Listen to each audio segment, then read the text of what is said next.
Hello and welcome to the City of London, a city within a city.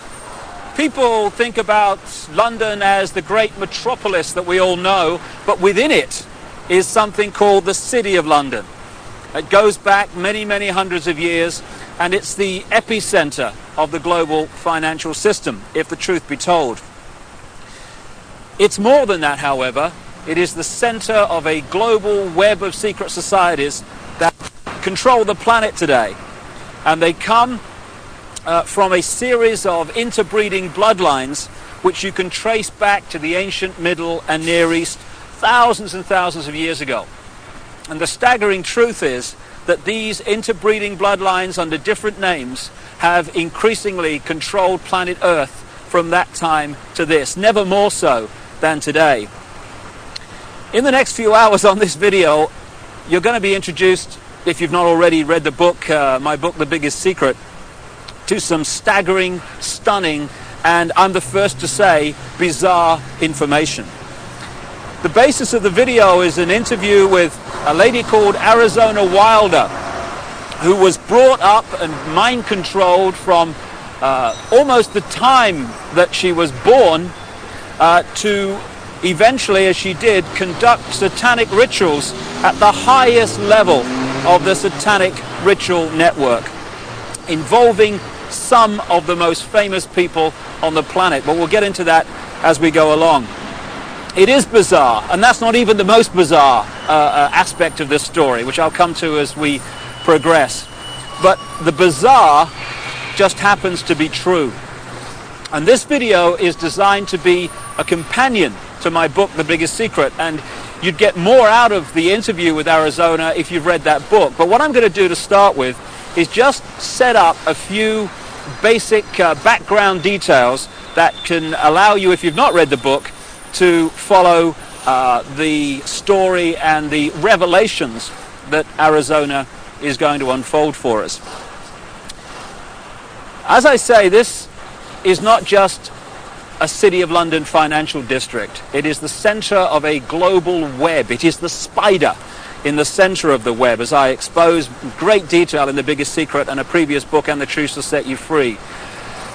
And what the basis of that shows is that all these apparently different companies, banks, insurance companies, political parties, actually at the top of their pyramids interlock and are controlled by the same few people. About 13 families run the world, and offshoots of these bloodlines under different names. Just give you an example and a little guided tour of where we actually are, because that's a good example of what I'm talking about.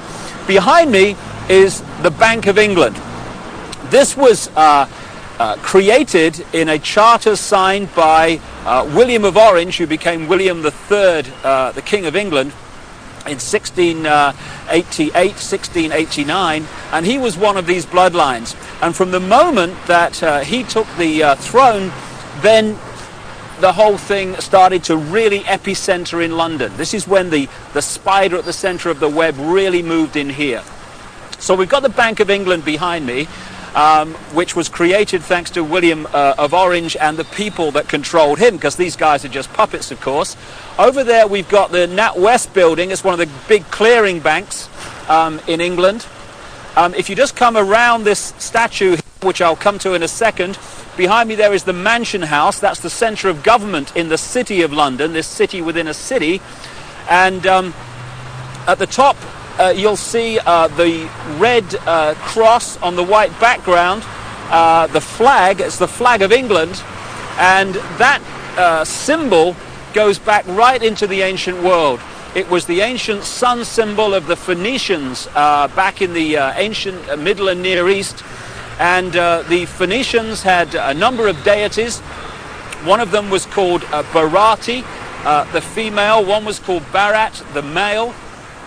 Barati and Barat became Britannia and Britain because the British culture was brought here by the Phoenicians about 3000 BC and after. And also they had deities, the Phoenicians, called St. George of Cappadocia, who killed the dragon. That became St. George of England, and that's, of course, the flag of St. George, the red cross on the white background today.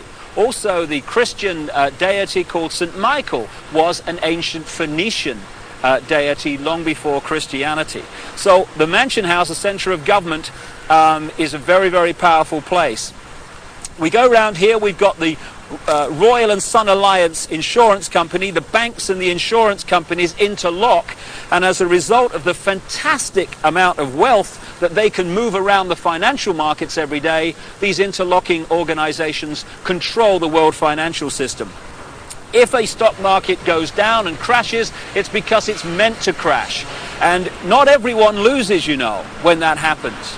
If you know it's going to crash, you sell your stock, it crashes, you buy it back at a lower price, you then push it back up again and buy other stock at the same time at a few cents on the dollar or whatever. And that means that a financial crash can actually lead, if you know it's coming because you're creating it, to an amazing expansion of your holdings and your wealth. Over there we've got the Lloyds Bank building. That's another one of the big clearing banks which all interlock and are controlled by the same people. And then there we have the Royal Guardian Exchange building, another major insurance company which, like I say, interlock with all the others. And then we come back to the Bank of England. Now, this financial centre, along with places like Wall Street, where the bloodline families interlock again, the same people run America as run Britain, as run Germany, etc. They have funded many, many times both sides in wars. And ironically and sickeningly, behind me, opposite the Bank of England, in the centre of this square, is a memorial to those who died in the 2 world wars. Let's just go and have a look at that. What happens in terms of creating wars is a technique, a mind manipulation technique that I've called in my books problem, reaction, solution. And it works like this. If you want to introduce something, say centralization of power through the United Nations, centralization of power militarily with NATO, the North Atlantic Treaty Organization, the biggest military organization in the world that's expanding all the time. If you want to centralize power into fewer and fewer hands, if you did that openly and said this is what we want to do, there'd be a reaction against that. People would say, hey, this is a fascist state you want to create. We're not having this. But through this technique of problem, reaction, solution, you can actually manipulate people to demand you do what you want to do anyway. So it works like this. First of all, you create the problem, but you get someone else to be blamed for it. You then report that problem through the media in the way you want it reported, because the media is owned by the same people that own the banks and etc. You get the public to react to your problem by saying something must be done, this can't go on, what are they going to do about it? And at that point, they, who have covertly created the problem and blame someone else, who've gleaned that reaction of do something, then offer the solution to the problems they have created. So if you take the world wars, after the First World War, in which the financial centres of London and Wall Street, etc., funded all sides, power on this planet was in fewer hands than ever before. After the Second World War, it was even fewer hands on the wheels of power. And as a result of the Second World War, we had the creation of the United Nations, we had the creation of NATO, and we had this great centralization of global power. Problem, reaction, solution. This is a wonderful example. Here you've got this memorial in the center of this edifice of global power, and it says, to the immortal honor of the officers, non-commissioned officers and men of London who served their king and empire in the Great War 1914 to 1919, this memorial is dedicated in proud and grateful recognition by the City and County of London. I'm sure it is, because as a result of the sacrifice they made, power in the world came into fewer and fewer hands, not least into this area I'm talking in now, and also made a fortune, because not only does it create problem, reaction, solution, when you lend money to both sides, they then have to pay you back that money plus interest. When both sides have devastated each other's countries, they borrow more money from you so that they can rebuild their shattered countries. Therefore, power equals control of money in the world as it is today, and the control of money comes through debt, and wars create massive amounts of debt, therefore massive amounts of control. It says here, their name liveth forevermore. Total bullshit. People who are manipulated to fight wars are merely pawns in a game they don't understand. At the bottom here, it talks about the memory of those who died in the Second World War, 1939 to 1945. How ironic and how sick that that war was manipulated and funded to a large extent from this building here, the Bank of England. The governor of the Bank of England at that time was a guy called Montague Norman, a very, very close friend of Hitler's banker, and it was the Bank of England, Wall Street, and the transnational corporations which had German subsidiaries, not least the Rockefeller Standard Oil in America. Rockefeller's another one of these bloodline families, along with the Rothschilds and others. It was those companies and banks that funded Hitler and allowed him to build a war machine that cost literally millions of lives. And before we move on and expand this story, on the other side of this square is another very appropriate statue. It's of the Duke of Wellington. The Duke of Wellington fought the Battle of Waterloo against Napoleon. And this is a wonderful example again of the way the financial markets are manipulated to this day. What happened was that the House of Rothschild was funding Wellington and also funding Napoleon. And what they did was they arranged, because communications weren't anything like they are today, of course, back then. What they did, they made sure that they knew the outcome of the war, or the Battle of Waterloo, before anyone else in this area of London did. So they found that Wellington, the Duke here, another bloody puppet, they haven't got the strings on the statue unfortunately, so it's not accurate, they realized that Wellington had won the Battle of Waterloo. What they did, however, was put the rumor out in this area that Napoleon had won the Battle of Waterloo. As a result, there was a panic, stocks fell, there was a crash. What were the Rothschilds doing quietly, secretly? They were buying up all the stock they could at those crashed prices. And then along came the real story. Wellington had won the Battle of Waterloo. As a result, the panic was over, all those stocks rose in price, and the Rothschilds were not only fantastically richer, they owned vast amounts more of the economy of this country and in a much wider area of Europe.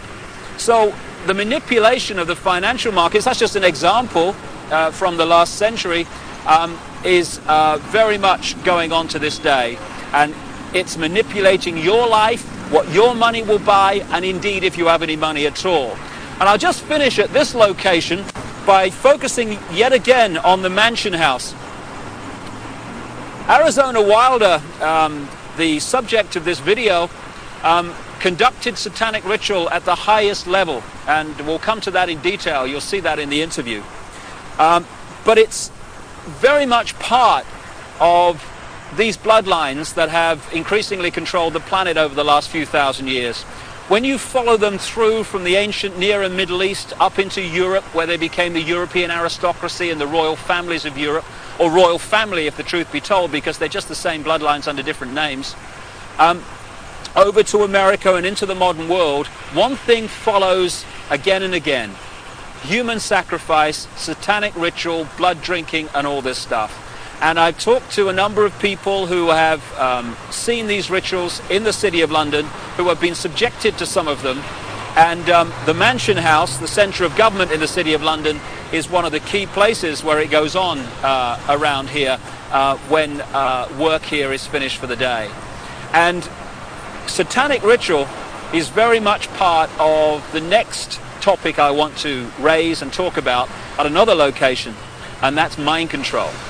A few can only control billions and the direction of their lives if they manipulate the way we think and manipulate the way we feel. Only by doing that can they control us, because there's not enough to do it physically. And so mind control is the foundation of how it's done, and we'll talk about that at the center of global mind control, at the center of the network that generates it, and that's the Tavistock Institute, not far from here, yet again in London. Well, we're now just a short drive from the City of London, next to this very appropriate poster, Very Bad Things, and I'm on my way to the Tavistock Institute. It is the center of global mind control and the network that does the research and creates the data and advances the techniques to mind control people in many ways. When you think about mind control, you might think of the Manchurian candidate and some robot with a gun. Kill, kill, kill, kill. But mind control is much bigger than that. If you take the definition of mind control to be manipulating the way people think and therefore behave, then the question is not how many people are mind controlled in the world, it's how few are not. Because every time you read a news story which is slanted to get you to see the world, a person or an event in a certain way, and you accept that slant and take it as truth, you're being mind controlled. Every time you see an advertisement and it persuades you to buy something you don't really need, you're being mind controlled. So all these different techniques are used all the time to get us to think and behave the way this few, this clique, this elite want us to. Problem, reaction, solution, getting us to react to events and demanding solutions, the solutions the elite want us to demand, that's also mind control. So mind control is a vast, vast subject. And you know, in the streets of the cities of the world, or the towns of the world, you get these people with the clipboards that are asking you questions called opinion polls. Well, we're led to believe that these opinion polls are to get a feel for what people want so that we can give the people what they want. No, no. Overwhelmingly, those opinion polls are designed to find out if the programming, the manipulation of the public opinion, of the collective consciousness, is actually working. So they'll ask your opinion on various subjects, and if 80% say, yeah, we think in this certain way about this subject, okay, the programs work, brilliant. If only 40% think that way, then the question is, the manipulators ask, what more do we have to do to get more people to think the way we want them to think? So it's all about mind control and emotional manipulation. That's how it works. And we've just reached a point here, a military establishment. The Honourable Artillery Company headquarters, SAH. What is the military? What is the training for the military except fundamental mind control? What happens when you go through the training, especially in the elite organizations like the SAS and the Parachute Regiment in this country, or the Delta Forces in the United States? It is to get human beings to give their thinking processes away to those in the peak caps that have more stars or more stripes on their arm. And you want people in the military to so give their mind away that when someone in a peak cap says, shoot this group of people, then without saying, well, why, or what have they done to me, or whatever, it's all over. Yes, sir, yes, sir. The yes, sir mentality, mind control. And if those people had a drink with the opposition, the opponents, the enemy, they'd probably get on fine. But they don't get to that stage, because when the peak cap says shoot, they shoot. They are mind controlled. And this is what the military is about. So you have mass mind control, you have individual mind control, and I'm just going to now walk just around the corner from here and take you to the headquarters of global mind manipulation. Mind control has been known about for a very, very long time. And to understand many of the things that Arizona will be talking about in the interview, you just need to explain one of the fundamental techniques of mind control. It's called trauma-based mind control. there is a mechanism in the mind that shuts out the memory of trauma. You know when you have a car accident and you can't remember what happened before, the trauma of the actual accident and immediately afterwards? That's because the mind puts an amnesic barrier around trauma. Now that's very, very good, because obviously we don't want to keep reliving and re-remembering severe trauma like accidents and horrors of that kind. But this they began to understand massively in the concentration camps of Germany under the guy known as Joseph Mengele, the angel of death, the infamous mind manipulator and geneticist. They began to understand that if you could systematically traumatize someone, particularly before the age of 5 and 6, then you could turn their mind into a honeycomb of self-contained compartments, amnesic barriers, which were unaware of the existence of the others. And if through hypnotic keys, triggers, words, signs, whatever, you could pull one of these amnesic barriers to the front to become the conscious level, that could experience something or be programmed to do something robotically, and then that compartment could be pushed back in the mind and another one pulled forward. Now this new one has no idea the other compartment exists, let alone what it's experienced or what it's been programmed to do. This has become known as multiple personality disorder, or DID, dissociative identity disorder, which is much more appropriate. And for short, these people are known as multiples. And this is some of the terms that Arizona will be using in the interview. Now we've reached a point here, if we just turn around, of the headquarters of the Global Mind Control Network. This is the Tavistock Institute in Tabernacle Street, 30 Tabernacle Street in London. It was this network, and is this network, that coordinates the mind control program around the world, both on a mass and individual level. The background to this organization is this. It used to be part of the British military psychological warfare department, appropriately, and it was developed by a guy called Dr. John Rawlings Rees. And other parts of the network were established around the world. Stanford in America is one of them. And together they coordinate the mass mind manipulation of the human race and mind program people on an individual level.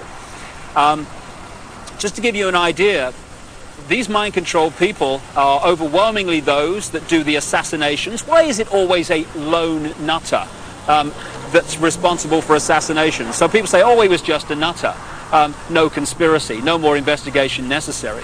Why is it that the same psychological profile keeps turning up all over the world with guns, going crazy with guns in the street, killing people, creating problem, reaction, solution situations in which legislation comes through and is introduced as a result of those horrors? Interestingly, Martin Bryant, the man who went crazy with a gun in Port Arthur, Tasmania, just happened to be treated by a guy called Dr. Eric Cunningham Dax. Now, Cunningham Dax was the Tavistock Institute representative in Australia and a close associate for decades of Dr. John Rawlings Rees that sent the whole thing going. So when someone goes crazy with a gun or these horrific things happen, we need to ask the question, are they doing it from their own mind, or are they programmed to do it because of the effect of what they do? Now, Arizona Wilder was brought up from birth in these mind control programs, and her programmer was Joseph Mengele, the angel of death. And when he eventually died in the late 80s, because the subject of the programming becomes so attached to the programmer, almost worshipping the programmer, when the programmer dies, often the programming starts to break down. It did with this lady, and that's why now she's speaking out and talking in staggering detail about what she experienced and the people that she was involved with. People might find it hard to believe that Joseph Mengele was in the United States and South America after the war, but there was a British intelligence, American intelligence operation called Project Paperclip, which got people like Mengele and other leading Nazis out of Germany at the end of the war to continue their mind programming and to continue their genetic research and manipulation in America after the war, in the United Kingdom also. So this is some important background to this Arizona Wilder interview, but it's not even the biggest secret. The biggest secret is even more bizarre than that. Well, I've now come literally a few strides outside of the official boundaries of the City of London into an area known as Temple Bar, where the Royal Courts of Justice are established, and this is the centre of the British legal profession. Not just the British legal profession, but the legal profession of the world, as the biggest secret exposes. This is where they come to the bar, as it's said, to become barristers, the top of the legal profession, and eventually to become the judges that are part of the network and the secret society network overwhelmingly, who are told what to do. And when you've got judges being told what to do by the secret society network, what justice is there?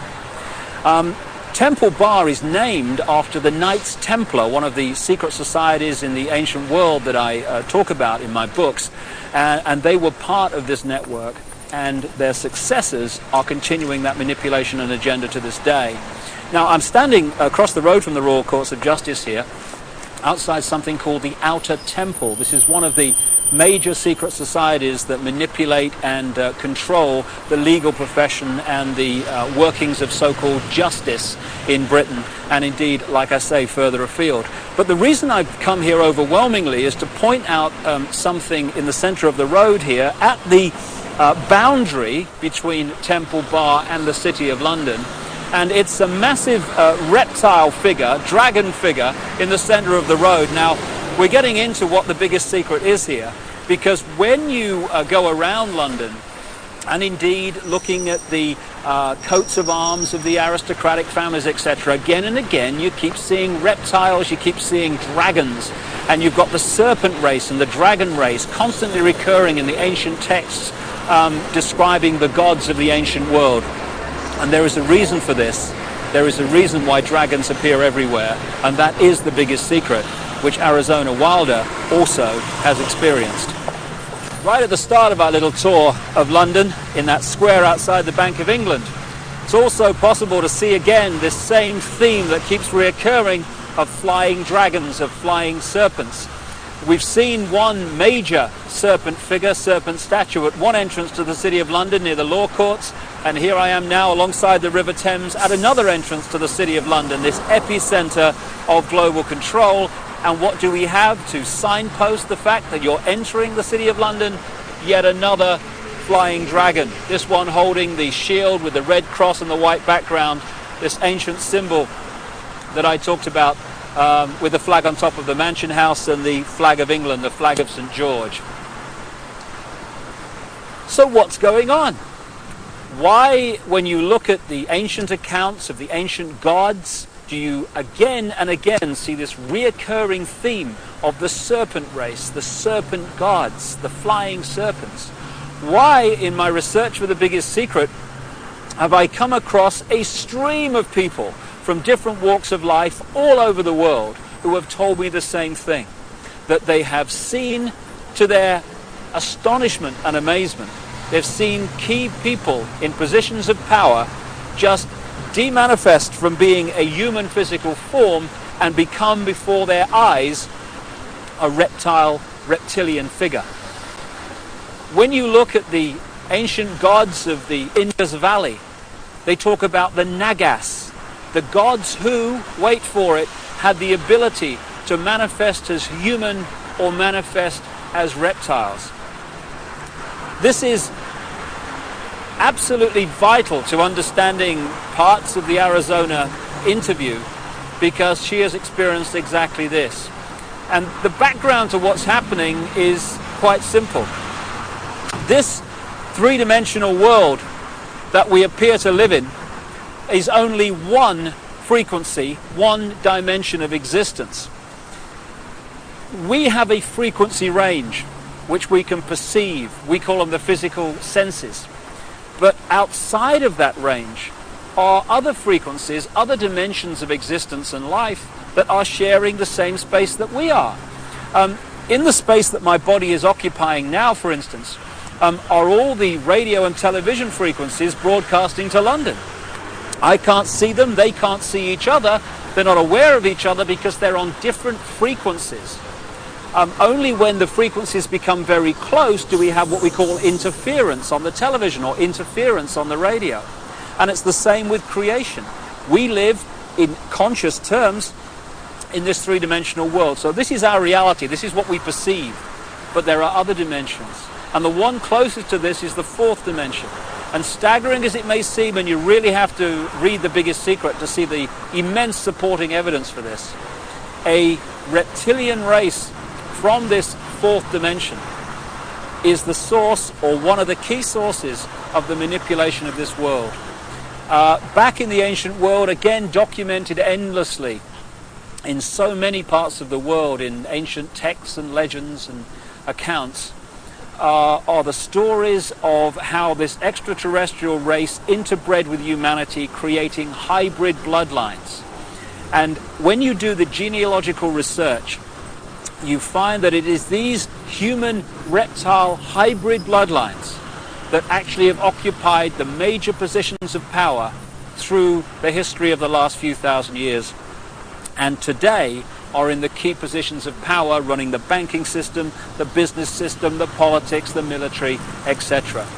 And Arizona Wilder, who had no idea of all this other information coming towards me in researching The Biggest Secret, when I met her, she said and told me about how at various satanic rituals involving the most famous people in the world, she had seen them again and again turn into reptile figures and then come back again during the ritual.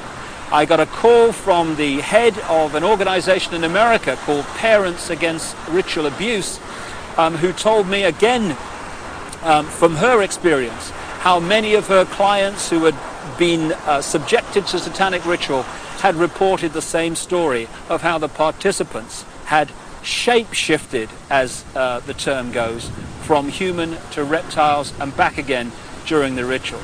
And one of the key areas, one of the key families identified by Arizona Wilder in her accounts is one not too far from here, and it's very famous indeed.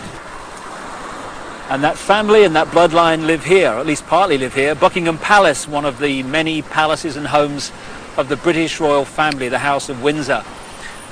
They're seen as bastions of the establishment, the British establishment, but in fact the Windsor bloodline is not British at all, it's German.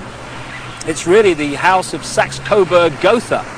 And on Prince Philip's side, the husband of the Queen of England, he's a Mountbatten, which is really Battenberg.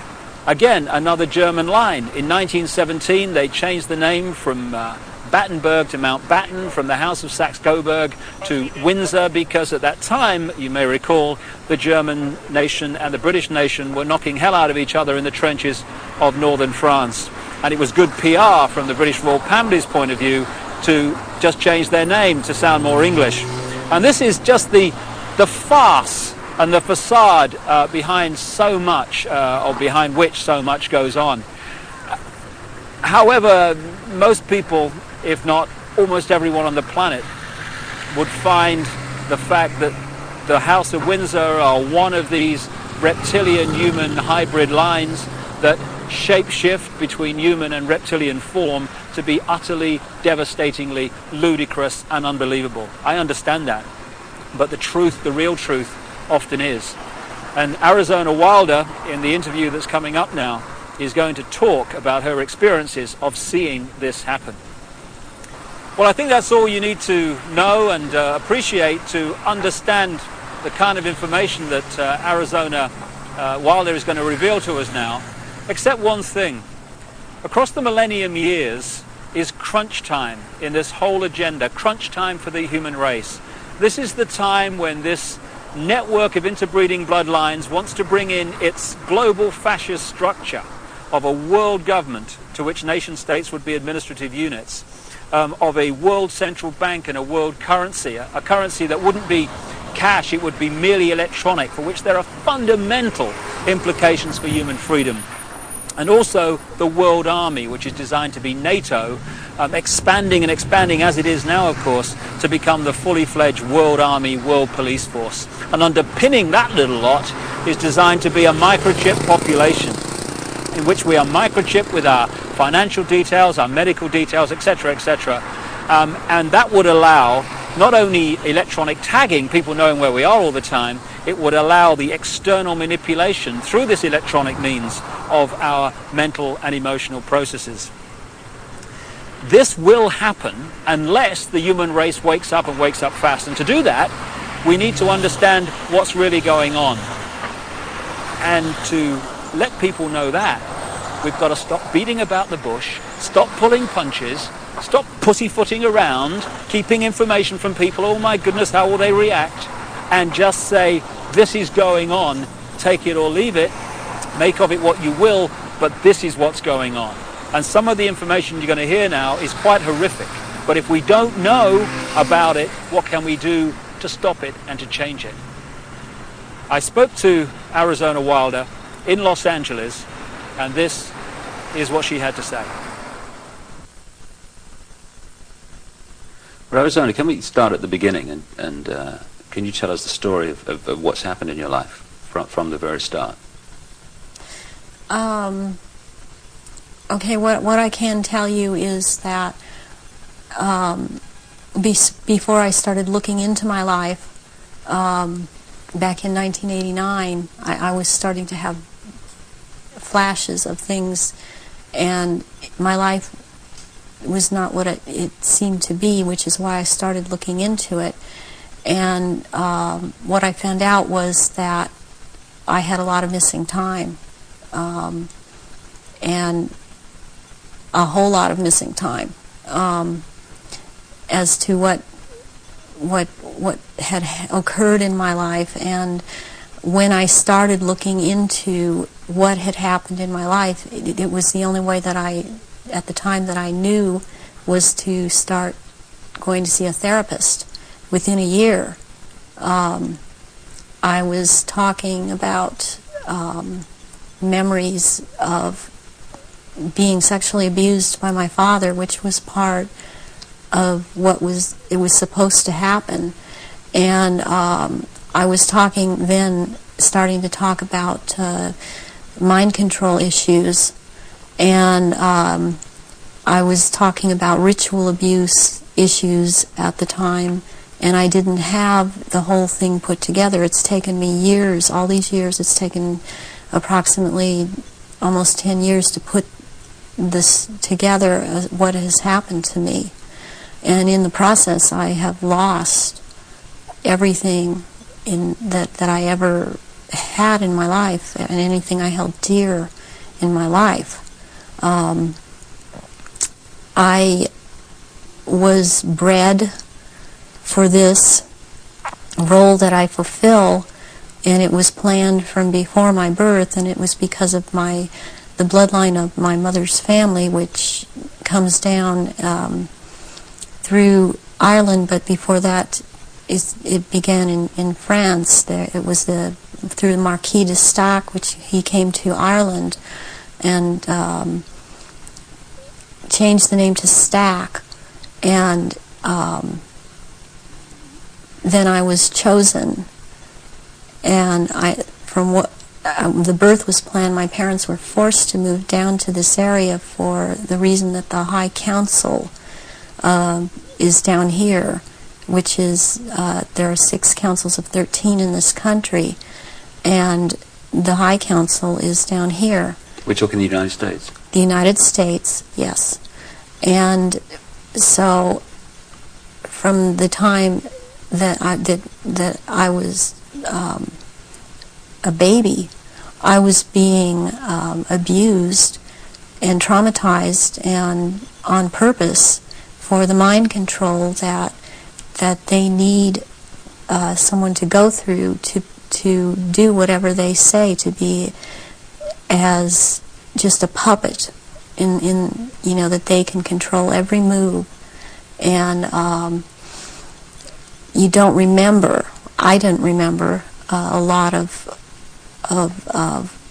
things, because I have, as a result of all of this mind control, split off many parts that all hold memories, hold feelings, hold programs, hold information, and I've been working very hard to pull all of that up. And it's been a long, slow process for me, because there don't seem to be a lot of people in the field that I only felt was the only way I could go was psychiatric and psychological. They don't seem to know what is really going on, and I believe that a lot of them are afraid of being sued should they suggest something, and so they cannot lead or suggest. And it's been a process of me having to trigger myself to remember, and be around people that can help me with that can't really be touched by the False Memory Syndrome Foundation. So what happened? You say you were abused as a child as part of this compartmentalizing of your mind. What went on after that, as you got older? Well, they start with wanting to make you an obedient slave at first, and so they do a lot of sensory deprivation, they do a lot of sensory overload, and they switch between the two, and they do out-and-out torture. They take a small child and they electroshock. In my case, it was electroshock to the brain, and they would take away my chance to sleep. They kept me awake for many hours at night, would not let me sleep. And I was also told things, as this was before the age of 5, I was told things such as, they would make me drink water, and they would say, if you pass urine, you're going to have to drink it. And they would make me drink it. And if you have bowel movement, you're going to have to eat the feces, which is also what happened to me. And then they would play, there was a programmer that was programming me, a very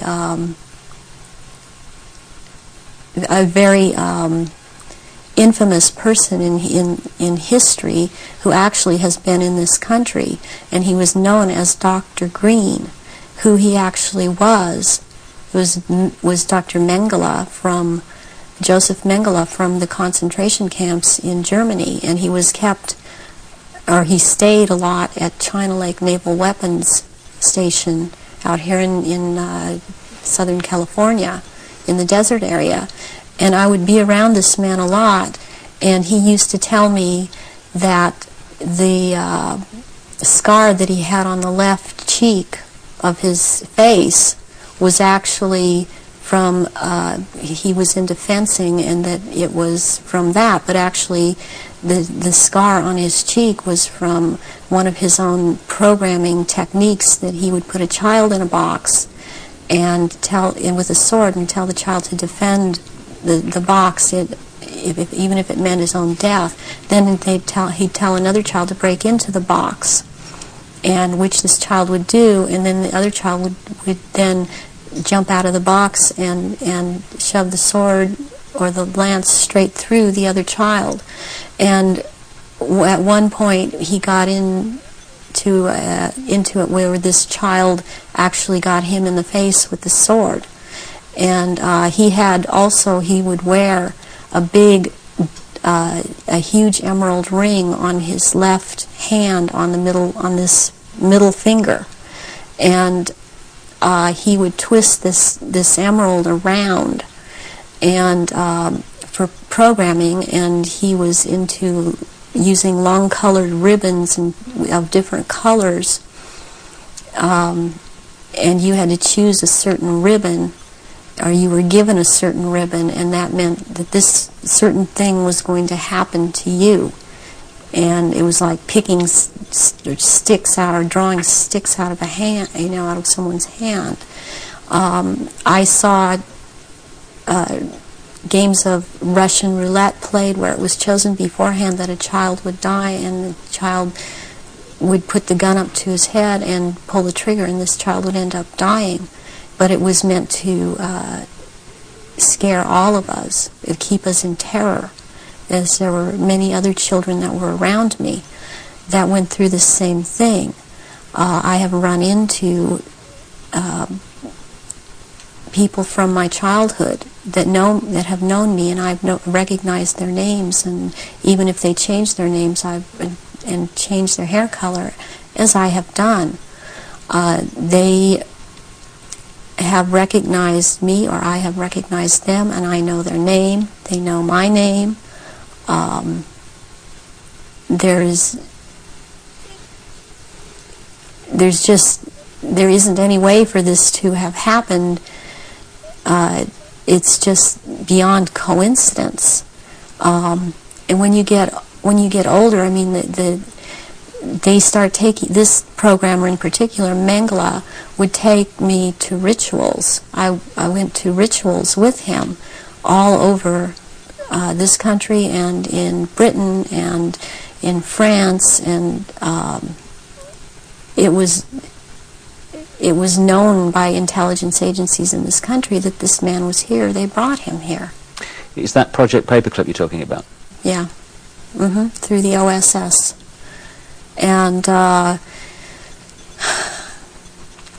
my family, or my so-called family, are all DID. They have not. They are very well programmed, and they have not sought help. They have not gone in and tried to figure out what's happened. They believe they've had this certain kind of life that they've had, and as far as they are concerned, I am crazy. And they have much different memories of what I have, and I was always told certain things by my parents that my sisters were never told. And biologically, I have to add at this point that my mother is my mother.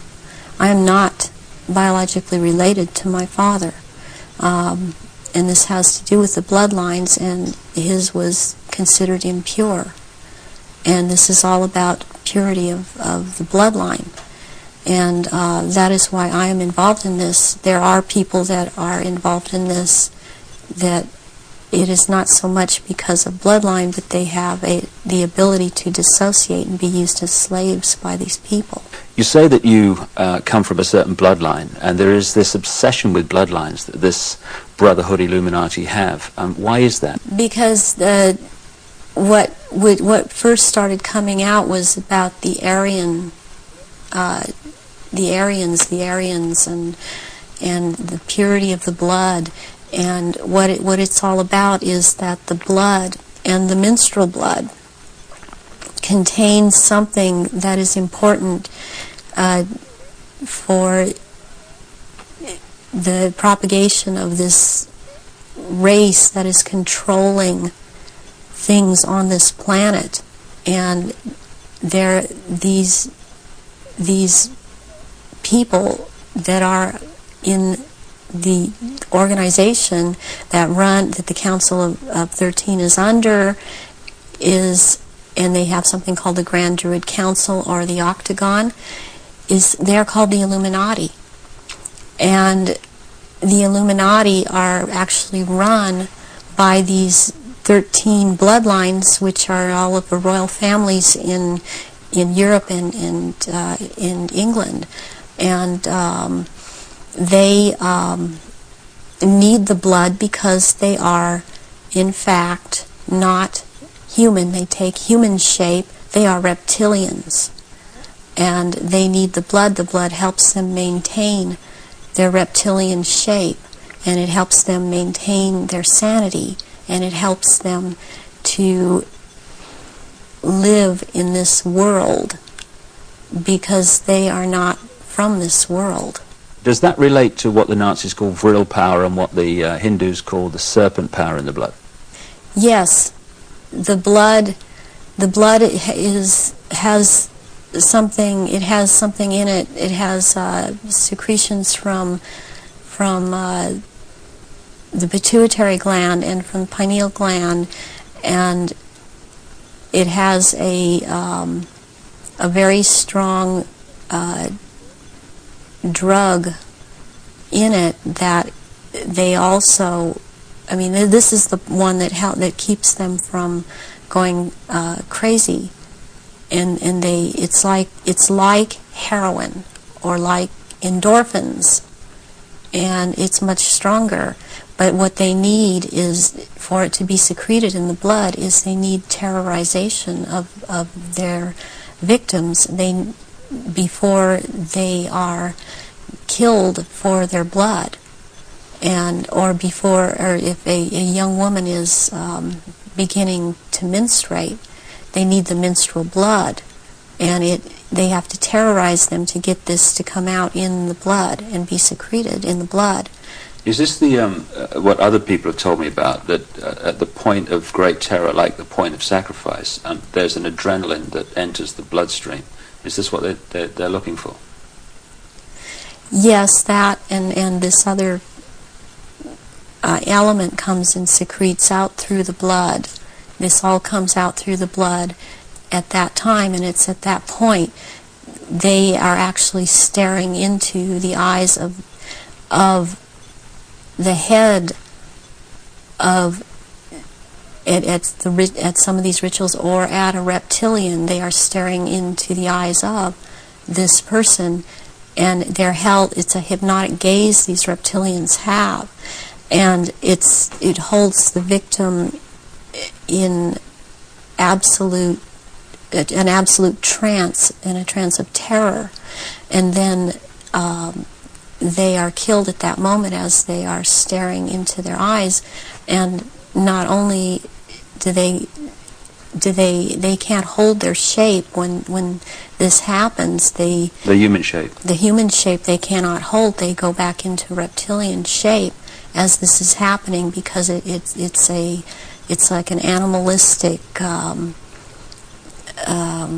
type of excitement of the kill. And they oftentimes they will just rip into the victim and eviscerate them and start eating the flesh of this person too. And the fat from the intestinal area is highly valued, as they use it on their skin.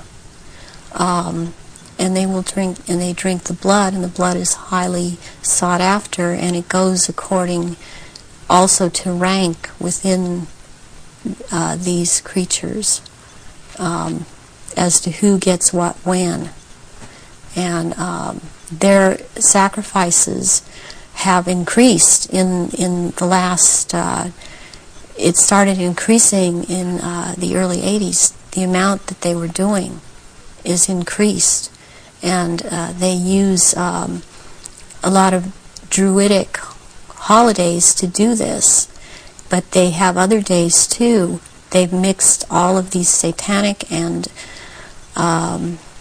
what are called satanic holidays and druidic holidays, and in order to have these rituals, which ritual seems to be important to them, but they also use it in order to drink this blood. They seem to need more. Have you any idea why it's increased since the 80s? So there are changes going on in the earth. It seems they're not able to hold their shape like they once were able to, and people see them shapeshift more and more, and they need the blood to try and maintain it, to try and maintain their human form. I believe there's a time coming that because of what I've been told, when they are not going to bother having to hold that human shape at as they had to before. And they want that time to come. It's almost upon us. So when you're talking about the fact that the veil is lifting on these reptilians so that people can see them far more easily and far more often, does this relate in any way to the fact that there is this desire to bring in this rigid structure, including microchipping and many other things, across the year 2000, which has become known as the New World Order? Is that coming in because it is known that the people are going to see what the game is and there has to be control of the people at that time? Yes, it's very connected. I started talking about the New World Order back in 1990, and I was very psychologically and physically affected so much by what was coming out. I wasn't watching television. I was not aware that certain individuals in this country, George Bush, were talking about the New World Order. I was talking about it because that is what was coming out, and knowing that the first time that inside of myself that I'd heard it was in conjunction with the Nazis, and that came from Mengele. And I started realizing that there was something going on, and then it scared me. And I didn't really look into it for years, but I was being harassed constantly. I was being told. At one point, I had someone telling me that I was being, and who was ex-Army intelligence, ex-CIA, telling me that I was being monitored by the National Security Agency, and I didn't have the whole story then, so I did not totally understand why this was happening. But yet I was being followed by cars or vans that said G12, G14, and in this last year, which has really been very hard, I've been followed by G41 vans, and I had to find out what those were, and that is naval intelligence. But this whole thing is going towards around the year 2000, and when they are going to establish themselves openly as a New World Order, and it's headed toward that, and that's what everything is being prepared to or prepared for. And I have actually got I've got a sleeping program right now to return, because I've left, but to return for that time, and it's called End Times Programming or Janus Programming. And Janus relates back to Nimrod of Babylon. Yeah, there is a group that used to be in contact with me all the time, and they stopped trying simply because I didn't obey them. They would be in contact with me all the time. They're called Janus, which is also the two-headed Roman god of change, and their headquarters is in Brussels, Belgium, in the NATO building. And they are a group of psychiatrists and doctors who are into mind control, and they are one of the many groups involved with the Illuminati. And they would contact me and tell me, give me directions that I was to psychically kill this person or psychically injure this person or scare this person. They'd give me the location. And I started questioning this, and I had a contact who since has seemed to have disappeared because she couldn't get the funding, and I had called her about this group, and she's the one that was the ex-CIA, ex-Army intelligence person, and she knew about these people, and she said, yes, you're right, this is what is going on. Your experience being brought up in this Illuminati environment, were you ever told anything about where these reptilians came from, and what is the history of it all? I was made to learn through Mothers of Darkness, which is a certain aspect of the organization, because that was an early part of my training, the history of what was the Illuminati on this planet. And what I learned was that the Aryans originally were from Mars, and the reptilians came to that planet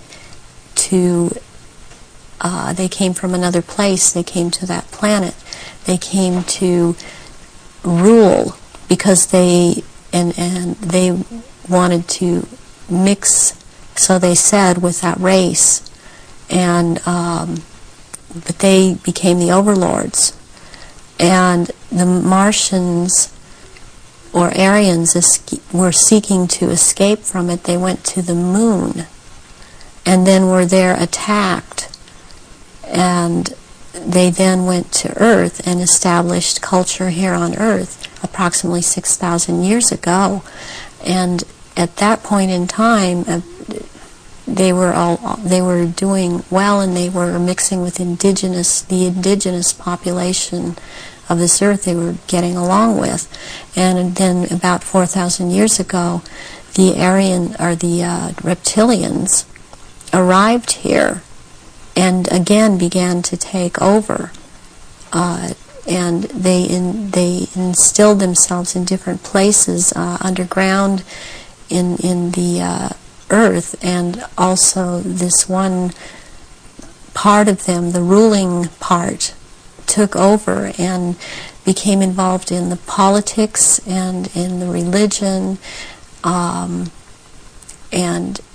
started controlling through these means at that point in time, and using the gods and deities that were believed in on this planet, started infiltrating into that and becoming that, and things started, blood rituals started happening, and since that time, that is the way that it has been. And presently, they claim to come from the Merovingian bloodline. They are all of the. There are 13 bloodlines in Europe that all of what are called royalty are developed from or come from, and they include the Aryans in this. And there's been a big push in this century. For example, when Nazis came into power, the fascists, talking about the purity of being pure and staying, the Aryan bloodline staying pure, and what it actually is all about is keeping the blue-eyed, blonde or light red-haired people, the bloodline's pure, because it is more powerful. And what is in that blood for these reptilians is more powerful, and they need that.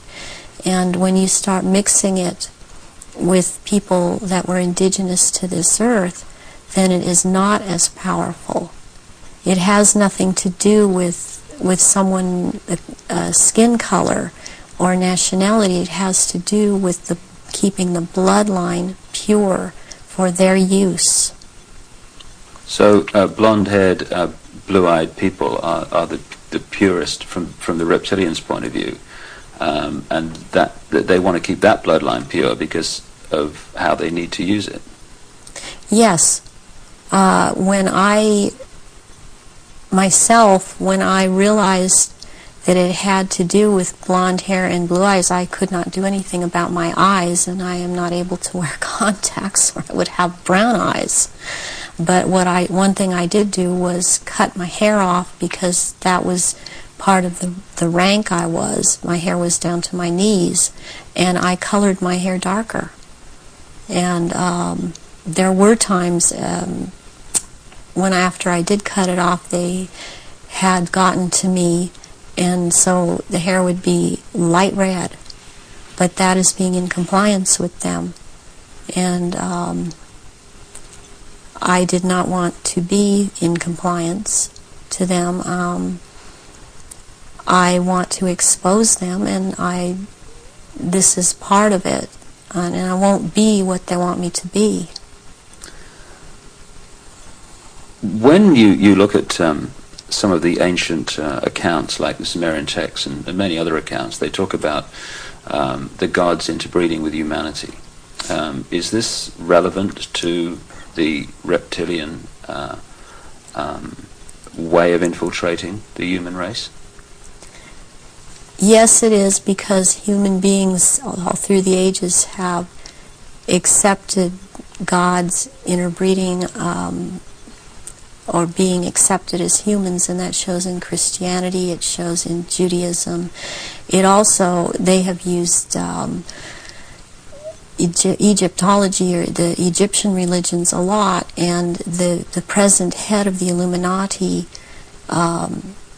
compares himself a lot with the Egyptian god Osiris and Horus, which is Osiris reborn, and also with the Arthurian legends of the Round Table, and he has a name. The name that he carries from that is Pindar, which actually means phallus of the dragon. And the other name, Osiris, he has carried because he takes the name at this time, the Marquis de Libero, which means the liberator of or from the waters. And the story of Osiris is that he was cut into 14 pieces and thrown into the River Nile, and the one piece, Isis found the pieces and put them back together again, and she could not find the 15th piece, which happened to be the phallus, so a gold phallus was made. And this is very important in this group in the Illuminati. This is important, and it's important to think that about the head of the Illuminati, because what comes from a golden phallus would be a superior seed for a race, and this is how this is what they are doing with all of these bloodlines to keep the bloodlines going, are impregnating Aryan people of Aryan blood that hold high stations with them, impregnating them with this seed of Pindar.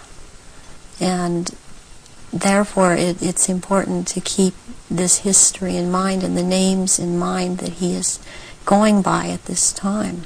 So would it be correct to say that the reptilians came to this planet because the Aryan Martians came to this planet, and that the Aryan Martians gone somewhere else, that have followed them there? They would have pursued them all over the universe, yes. Can we now go into some specifics about your own experiences? What were you brought up to do? You say that you were identified as a bloodline before you were born. What was the role that you were brought through to play? The role that I was brought through to play was, as in the Illuminati, was as a goddess. Specifically, the address is Mother Goddess, Starfire. And the Starfire goes back to the blood in the menstrual blood, what is contained in that. And the address, the way that I was addressed, was Mother Goddess. There are only 3 Mother Goddesses. There can only be 3 at a time on this planet, and there is a male equivalent of which there can be only 3 of them. Why mind control someone to conduct these rituals, like yourself? Why don't these reptilians just conduct their own rituals?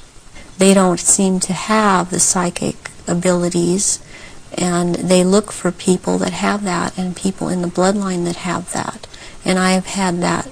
I've had a tremendous amount of psychic ability, and so I was picked and bred from before birth, and this is also something that other survivors that have been in high positions have known about me and told me. What's the connection then between you having psychic abilities, those being recognized from the start, and you being brought through to conduct their major rituals? Well, it's kind of twofold. First of all, they needed the psychic abilities because they control or attempt to control events, because I would have the ability to foretell what was going to happen, and they needed the information to just try to control it to an outcome that was good for them. The second thing is that during the rituals, you had to have psychic ability. You have to be very powerful in that way to call out the old ones that are also reptilian, that come from another dimension. They actually they materialize from out of another dimension and are present at rituals, and they are so powerful, and their presence is there's such an evilness about them, and they want out of this other dimension, and they can't. They have to be called out by someone who has that power, and the reptilians don't have this power. That's very important, that they don't have this power to call out these old ones that have to do with them. And what is it that humans have that the reptilians don't have, that means they don't have the power to connect interdimensionally, and some humans do? We have the ability to foresee, to be able to become vibrationally higher, and see into those levels, go into those levels, and in fact, agencies use this. They call it remote viewing. Humans have the ability to go into the past, to go into the future, to go to other places, to astrally leave their body, astrally, and to see things that we've always had this ability, and it's like having the third eye, which they don't have. They don't have this ability. So during a ritual, these old ones are called out, and they are what Christianity would have called the demons. They are called out, and there is a circle that it has a hexagon in there, which is a powerful occultic symbol, and then there is a pentagram, and then there in the middle of that there is a triangle, and if you're the one calling them out, then you stand in the triangle so that you're not devoured or taken by these creatures that come out. That creates an energy field around you which they Right. can't penetrate. They can't penetrate it, and they cannot get outside the pentagram. And they want out. They're always demanding to be let out. And so you have to be very powerful to keep them in line and to make them go back when it is time for them to go back. Why do the reptilians want to manifest these quote demons at the rituals? It brings power to the rituals. It brings power to them. They are told things by these entities, and they are encouraged to go on with what they're doing, and knowledge is imparted to them through these entities. but it takes a person with the ability to bring them out and make them answer, because they don't want to cooperate. They have to cooperate when the right person has control over them. And that's to do with that person's energy and ability to use right. energy. Yes. You talked about the Aryan race coming from Mars. One expression of it seems to be very clearly what we call the Phoenicians. The Phoenicians had two deities, St. George, which became a British deity, who defeated the dragon, which seems incredibly symbolic, and also St. Michael, who, according to the legend, banished Satan, or this negative force, into the abyss.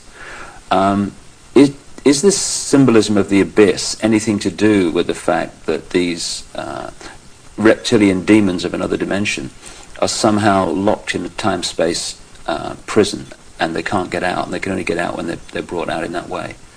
Yes, they want out of that dimension. They have been thrown into that dimension, and they can't leave that dimension. And that's actually what the abyss is about, is being in a different dimension. It's like something to do with the fourth dimension. And before I even knew, for example, what I was saying, or I realized what I was saying, I would be saying things to my therapist and other survivors that the fourth dimension was a dimension to stay away from. Not at that time understanding the whole thing. Why do these rituals take place at certain key times of the year, and so often are related to the phases of the moon? Because the moon has an influence on this planet, and also the sun. These also take place during different things that go on with the sun, but the moon it's kind of a really very cyclical thing with the moon. And it takes place on full moons, new moons.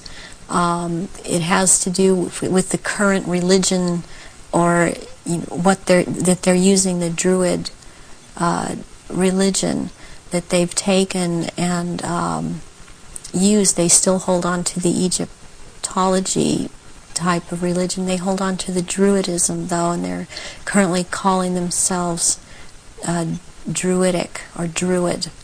And Druidism is tied in with the cycles of the moon, on which it has to do with planting, sowing, and harvesting. And there are so many days that they can use from this to their own purpose and their own end, that they bring it about. There's a lot of ritualization with Druidism, and they love ritualization. So take us through one of these rituals that you conducted at the highest level of this global brotherhood. What would happen? There were people that were bred from birth. They were bred to be ritual sacrifices. I have a problem with what they is said a lot today, especially by the False Memory Syndrome Foundation, that how could all of these people disappear, or how could all these babies be born? I worked with a nurse midwife. We did home births, and it's very easy not to register a child when it's born. And then they have these children that they're kidnapping and bringing in from other countries, and no one misses them because these are third world countries. And children they have the most energy, the purest energy, they're the highest form of sacrifice. And they will terrorize these children and mind control these children. And in rituals, by the time they're brought into rituals, they may be drugged, or they may not be drugged, or they may be in an altered state. because of the mind control, and they are used as actual blood sacrifices during these rituals because of, again, reptilians needing their blood.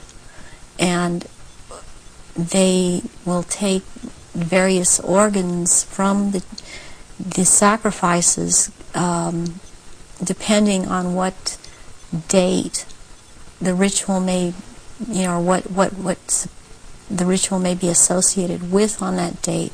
But they will also slit the throat from the left ear to the right ear, and the blood will be gathered in a goblet, and it will be dispersed among the reptilians, and dispersed among, also after that, among people that have been participating in these rituals and seem to have it, even though they seem to be dissociated. Mostly these people seem to be cognizant of what they are doing. Are these rituals rare? I mean, how many are there that, say, go on a year? I mean, are we talking hundreds or thousands? There are things happening every month of the year. There is not a month in this 12-month system that something is not happening. And it's more than one. I mean, it's every full moon. It's, and the very important rituals are the summer solstice and the winter solstice, and then there is the vernal equinox and the fall equinox. And there is Samhain, and there is Beltane, there is Imbolc in February, there is Lughnasadh, which is in the beginning of August. There's a whole week leading up to Beltane, and also leading up to Samhain, that's called Grand Climax. So May the 1st is Beltane. May the 1st is Beltane. Halloween, particularly in America, has become like a mini Christmas, almost like a holiday of celebration with a trick and treat and all this other stuff. But what actually happens outside the public arena that night of Halloween and into November the 1st? Away from the public arena, there's a ritual that's taking place in 6 different locations in this country for all of the councils of 13 in the area that I'm in. It is the East Side Christian Church on 7th and Temple Street in Long Beach. And it is for the High Council of 13. And in this country on that night, it is a satanic ritual. It's actually, there are 3 nights in a row at that church. The first night is Halloween. What happens on the night of Halloween? That night is about the worship and homage to Satan. And that is what a lot of people in this country know the devil to be. This is about the devil, Satan. And Christianity talks constantly. I mean, I believe they created Christianity to be what it is. And so they also have created this Satan. And so they control in that way. And on that night there's a lot of bloodshed, and there are sacrifices made to Satan. There is a person who plays the part of this in this High Council that has to do with this High Council. He's not on the High Council, but he has to do with playing the part of Satan. He is a televangelist on TBN. He used to be, he filled in for a little while as a lead singer on Iron Butterfly many years ago, and he has long blonde hair. What's his name? At this point, I don't recall his name. It just, I recognize his face. I saw it recently on on TVN, and then this is his cover, or he is DID, and he plays this part, the great deceiver Satan, on that night, on Halloween, at this church. And that is what happens on Halloween. And I mean, what else I must say, which is going on with Halloween in this country, it's just becoming so popular. It is also to desensitize people to the whole thing, and even this backlash Christian movement that wants to call it the Harvest Festival. It does not realize that the Harvest Festival has to do with Druidic religion. And again, they are still doing the same thing and celebrating the Harvest Festival. That's what the Harvest Festival is about. Are many of the so-called Christian rituals, because that's what they are, or festivals or ceremonies, are they actually, to most Christians, unknowing representations of these satanic rituals? Yes, they are. One, for example, Christmas has to do with it's a time, it comes right after the winter solstice, which is a satanic or a Druidic celebration. It has to do, there's a day in there called that day which is not a day. It has to do with the killing of the old king and the birth of the new king, which is a Druidic day. On the 24th or the 25th at midnight, there is a ceremony that's specifically for children, and it's called the last bulb on the tree. Where does that come from? That is something that's used with children. It's part of programming them into the whole thing. And there were things that would happen to the child that hung the last bulb on the tree on Christmas Eve, as it was a common practice to decorate the tree on Christmas Eve, and the tree in itself is a phallic symbol, and it's paganistic. Christmas is based on a pagan day, and back to Roman times, and Christians have given it, they think they have given it Christian meaning, and it means something else, and it does not. But there is the case with the last bulb on the tree that has something to do with what happened to this little girl, John Benet. John Benet Ramsey? Yes, John Benet Ramsey. And this occurred on this night because of the day it has to do with. It comes right after the winter solstice, which is a satanic or a Druidic celebration. It has to do, there's a day in there called that day which is not a day. It has to do with the killing of the old king and the birth of the new king, which is a Druidic day. On the 24th or the 25th at midnight, there is a ceremony that's specifically for children, and it's called the last bulb on the tree. Where does that come from? That is something that's used with children. It's part of programming them into the whole thing.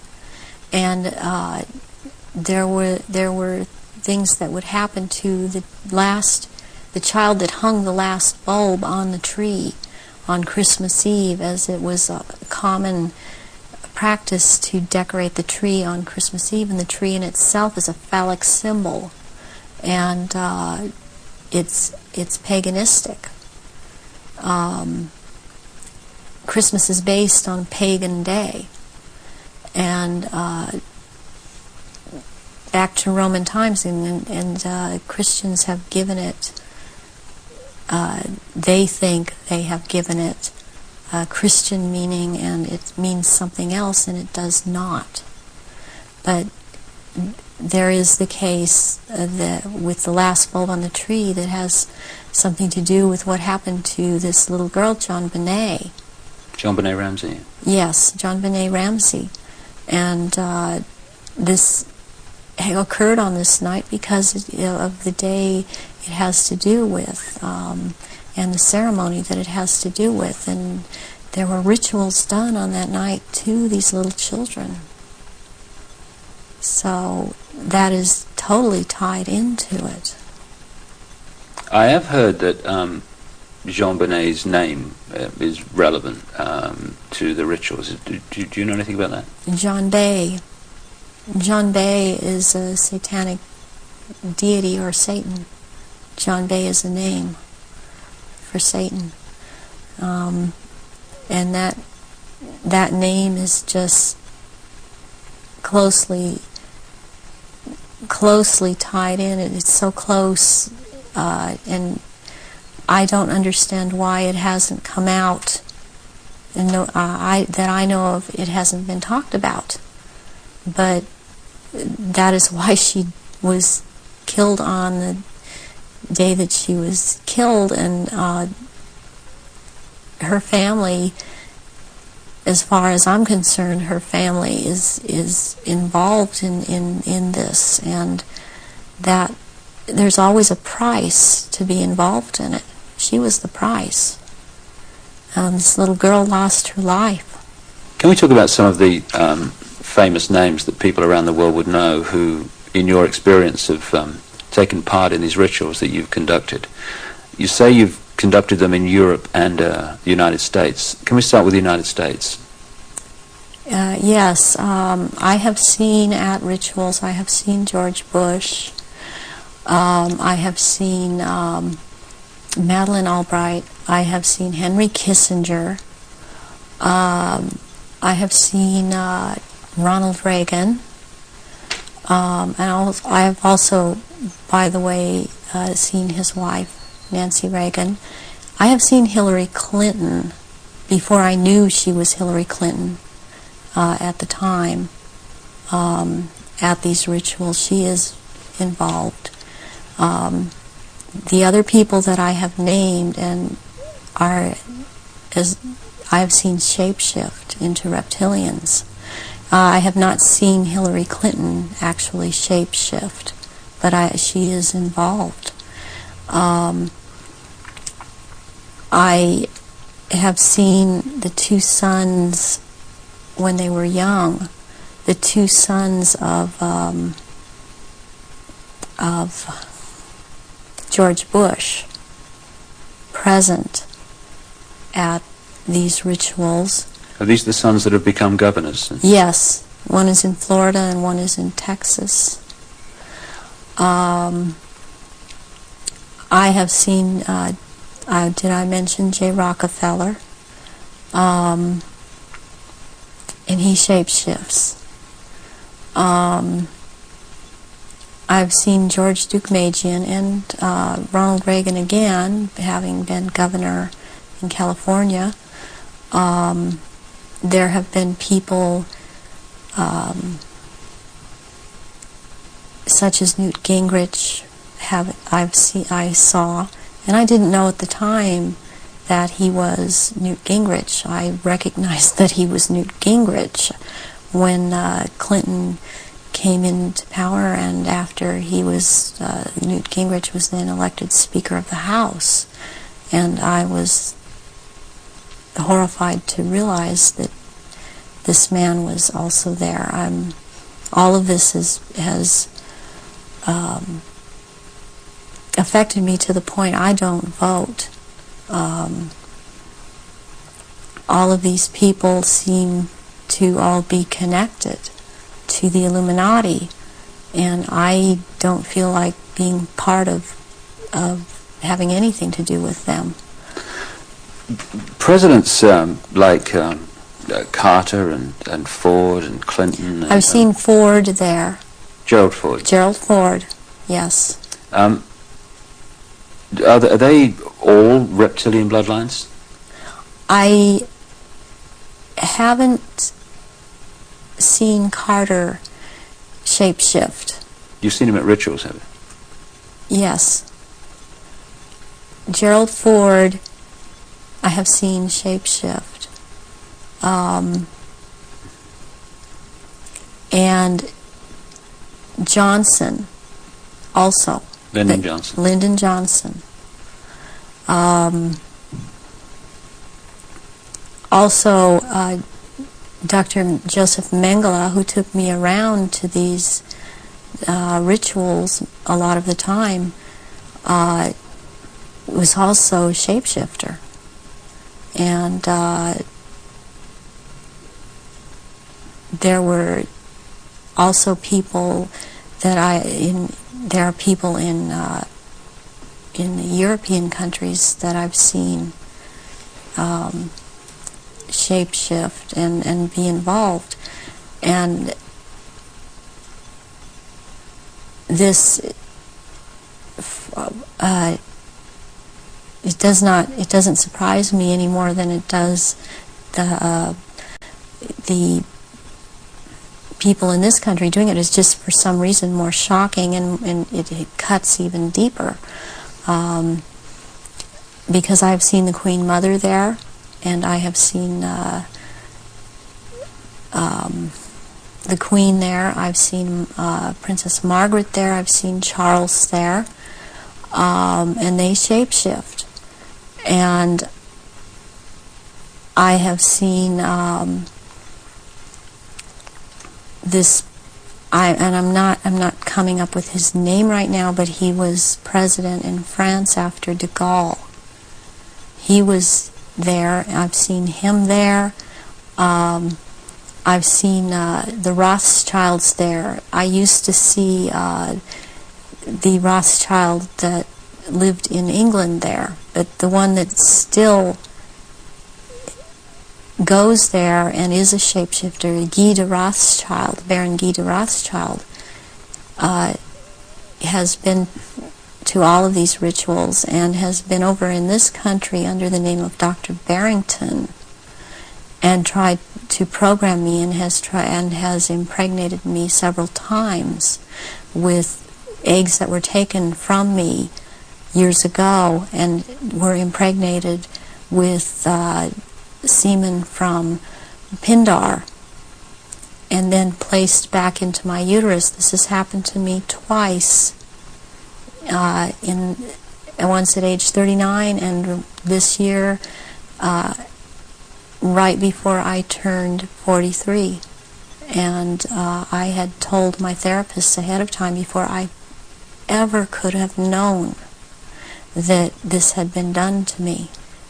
And it's happened at a certain place in where I have been living in the San Fernando Valley.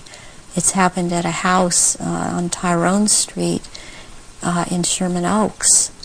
And my understanding is that there have been other survivors that have talked about this location as having been involved with programming and so on. And he has, Baron Guy de Rothschild has tried to program me. All these years he has been trying to control me, get me back under control.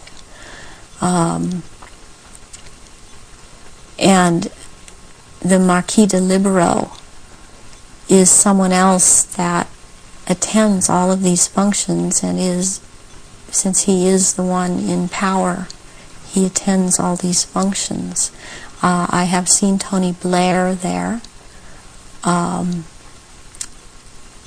he shapeshifts. I have seen Prince Philip there. They all have their quirks as to how they act, even in their reptilian form. And they all, I mean, they act, they don't act all like robots, but they have their quirks, they have their so-called personalities, but they are all cold-blooded. They would kill at the drop of a hat. I have even, since I've seen a picture of some people on that are talking about this subject, I've seen them. When I've seen their pictures, I've recognized them. I did a double take a few weeks ago when I saw again someone who's been talking about around this subject, and it seems to be popular right now. Who's that? This man by the last name of Sitchin. I've seen at rituals, and he is a shapeshifter. And I did a double take when I saw the picture of him, because I recognize him. And there's another person that I've seen, this Gardner, Sir Gardner. That Lawrence Gardner? Sir Lawrence Gardner. And he had recently written an article that was out in Nexus magazine.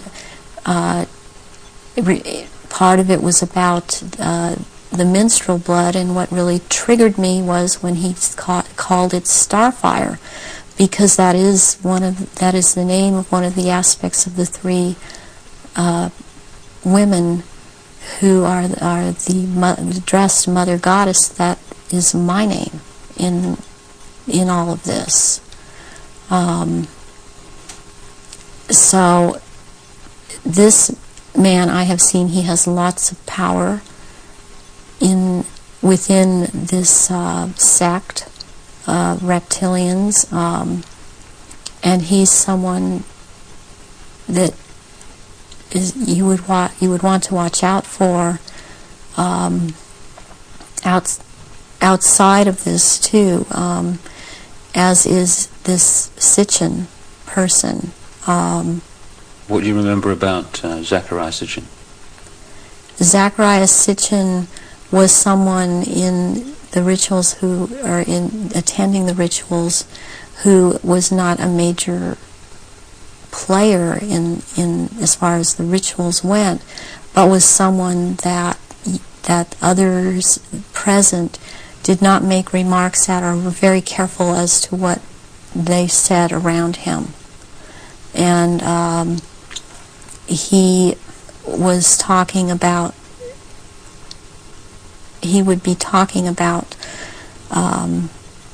doing away with people, persons that were in his way, or were putting out information that he didn't feel that he wanted put out. He is very much a disinformer, and that is his job, to disinform about what is going on with the Illuminati and with the reptilians. He actually warned me off from investigating the reptilians, interestingly. Where do the rituals take place that you've been involved in, involving the British royal family? Glamis Castle, Stonehenge, Balmoral Castle. I have reason to believe there's a church, and I think it may be Westminster Abbey, and there is a Mothers of Darkness castle or chateau in Brussels, Belgium. They've been there too. And also in France, the Marquis de Libero Pindar has a castle in the Alsace-Lorraine region of France, and I believe it's in the Alsace region,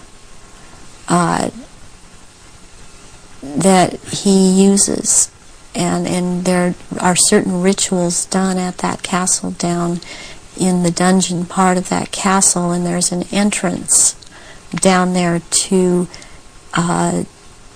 underground places in the earth, and there is a natural formation of rocks that kind of glow green, and they keep menstrual blood in that formation, and this green glowing from these rocks actually turns the blood a darker color, and it's called black blood, and it's used in certain rituals. But there are also, they keep small, there are smaller, less developed little reptilians that are kept down there. They're kind of pets.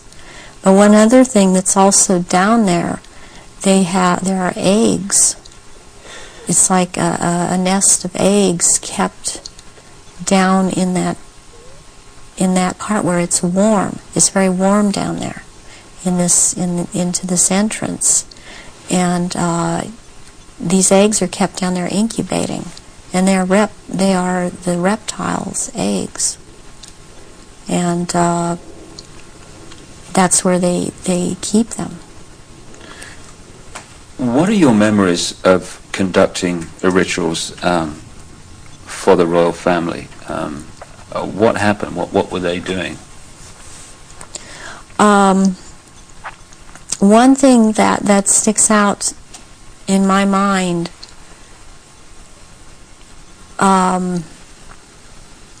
is that there was before. This was back in the late 70s. This was before Charles was married to Diana. He was involved with Kamala Parker Bowles, and she does not shapeshift, but she became pregnant by Charles, and she produced a baby, and this baby was presented at the ritual and killed, and that is the price, the firstborn between these two, and eventually these two will marry, and that is the price that is to be paid, the sacrifice of the firstborn between a union of these two people. And I've seen that there. Something else that sticks out in my mind is that it was around the late 80s that I saw a very kind of dark man he was Arabic.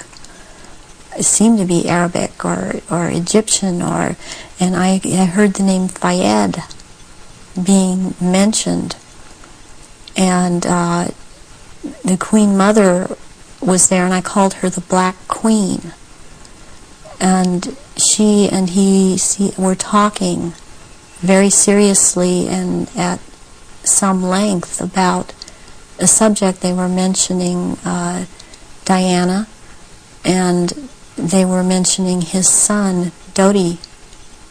And at the time, I didn't know who Dodi was. I knew who Diana was.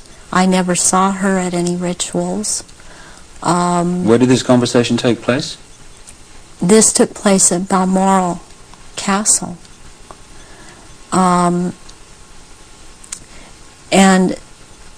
I heard them talking about a marriage between these two, and I thought at the time, well, she's married to Charles. How can there be a marriage where she's married to Charles? I didn't understand why the Queen Mother and this person that I now know to be Dodi Fayed, because I heard Fayed, Mohammed Al-Fayed talking, and I'd seen them together at, I saw them at Balmoral Castle. I overheard the conversation at Balmoral, but I'd seen them also at Mothers of Darkness Chateau in Brussels, and they were talking about a union between Diana and his son Dodi back in the late 80s, and I did not understand at that time, because I understood Diana to be married to Charles. I knew that she was married to Charles, and they had 2 children, and they were about to have another. And the Queen Mother, all I could pick up was that for some reason that there was a malevolence towards Diana, and Diana I had never seen at a ritual. I wondered what she knew about all of this. What have you seen the royal family do, the Queen Mother, and the other people you've seen in the rituals? What have you seen them do? I've seen all of them drink human blood and consume human flesh, and they have their own goblets in which they have blood, and these goblets are encrusted with jewels, and they also have their own daggers, and that the dagger goes into the goblet, and they stir the blood around with it, and it's also a what it is. It's a symbol of the phallus going into the vagina, and when they're doing this, and I've seen them do this, and some of them have even, like the Queen Mother I saw with, she had her own little, it would like almost, it's between a very elaborate ornate chair or a throne kind of thing brought in for her to sit, and because before these rituals actually start, there is a kind of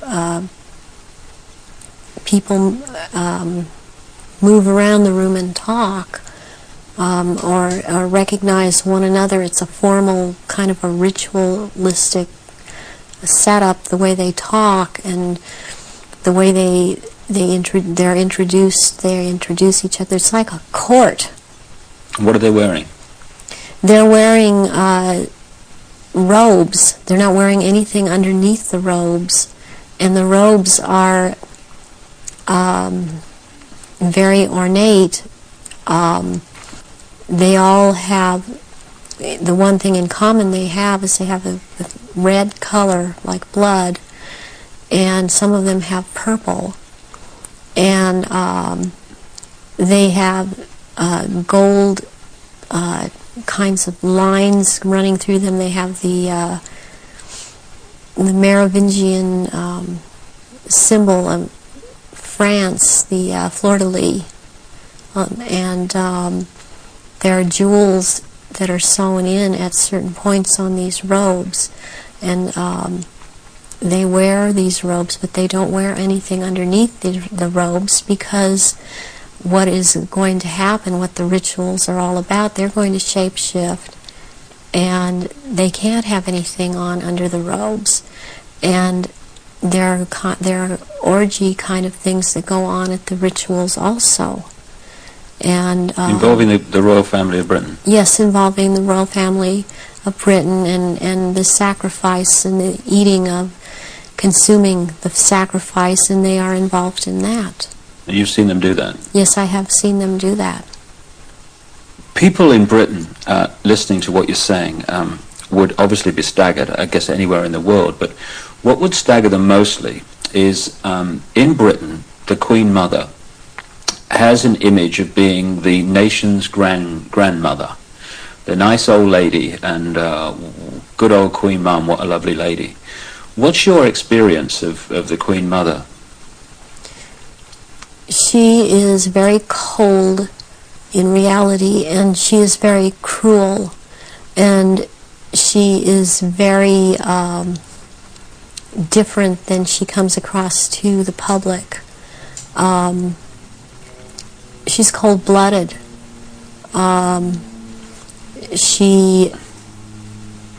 If she feels that you are someone beneath her, even in the Illuminati, that you're at her equal or your station is above her, she will not speak to you, she will not recognize you. She obviously, from what I see, enjoys consuming human flesh. It's sickening. The one person that she seems to be afraid of is Pindar. People would also look at the Queen Mother's elderly, frail stature and find it very difficult to see her taking part in rituals and doing anything, if you like, active.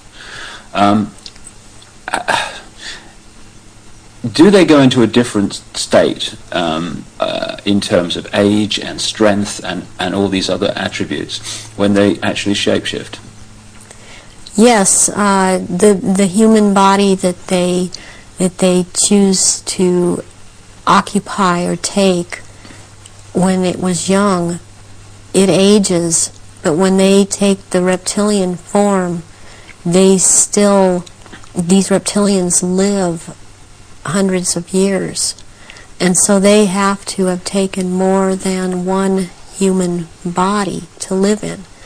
A lot of them are much, much older, and I'm including the Queen Mother in this, older than people think that she is. She's been in more than one body, human form.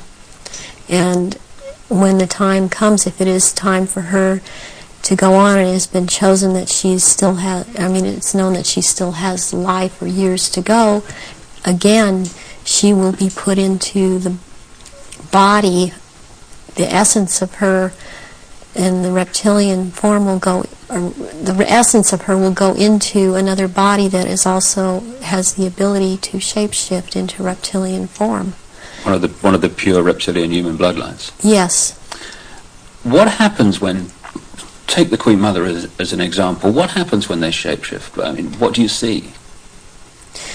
You start to see changes happen, and they're happening so fast that it's almost, it's the closest thing that I've seen to it is what they're now doing with computer technology. It's just a literal transformation that happens very quickly, and they get taller and they get bigger, and they don't look at all as reptilians like they do as humans, and thus the wearing of the robes, because if they were in clothes, the clothes would be torn apart. So let's take the Queen Mother on this subject as an example. We recognize her as a frail old lady. What does she look like when she shapeshifts at these rituals? She looks like the nose portion gets very much longer, and it grows into kind of a snout kind of thing. She has little fangs and incisors as teeth, and there's a tongue. And they all seem to have this kind of tongue when they're at this level. The tongue has a lot of long, hairy or pointed projections coming out of it. It's very long. And they have these, they don't have hands or feet, they have these claws, and they have scales, and also scales that seem to kind of disappear into one another. But it's more pronounced on the back. There seem to be lumps or protrusions coming from the head. There seem to be some kind of growth appendages at where, on the back, and they seem folded, and not all of them have that. And there is a tail, and they a lot of times will keep the tail curled, and and I've seen her when she's very displeased with something, as I've seen other members like this. This tail is whipped around, very agitated, and they do, and she hisses. What color are they? Which one in particular? Take the Queen Mother as an example. She's kind of a beige color on the underside, and by the time you're going up around to the back and the tail and the top of the head and on top of the nose, snout, whatever, it's coming to a very they're dark speckles or large speckles of dark browns, and the eyes usually they're large. They look like they're very round, and they look like they're coming out of their sockets, and very protruding, and usually the color ranges from a beige to a gold to a dark greenish gold, and then there's this dark slit up and down, a vertical slit, and and the eyes will look hooded, and when they look hooded, it's a very frightening thing, because it seems that when the eyes are hooded, they're about to do something. What do you mean by hooded? The lids come down, and it's almost, I guess it would be the same thing in a human as an expression of someone's got an idea.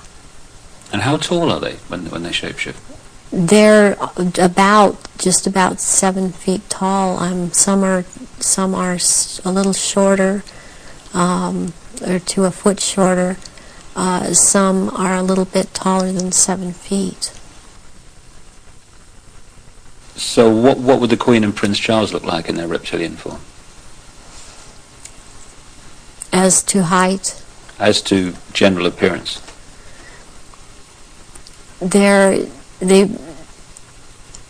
Charles resembles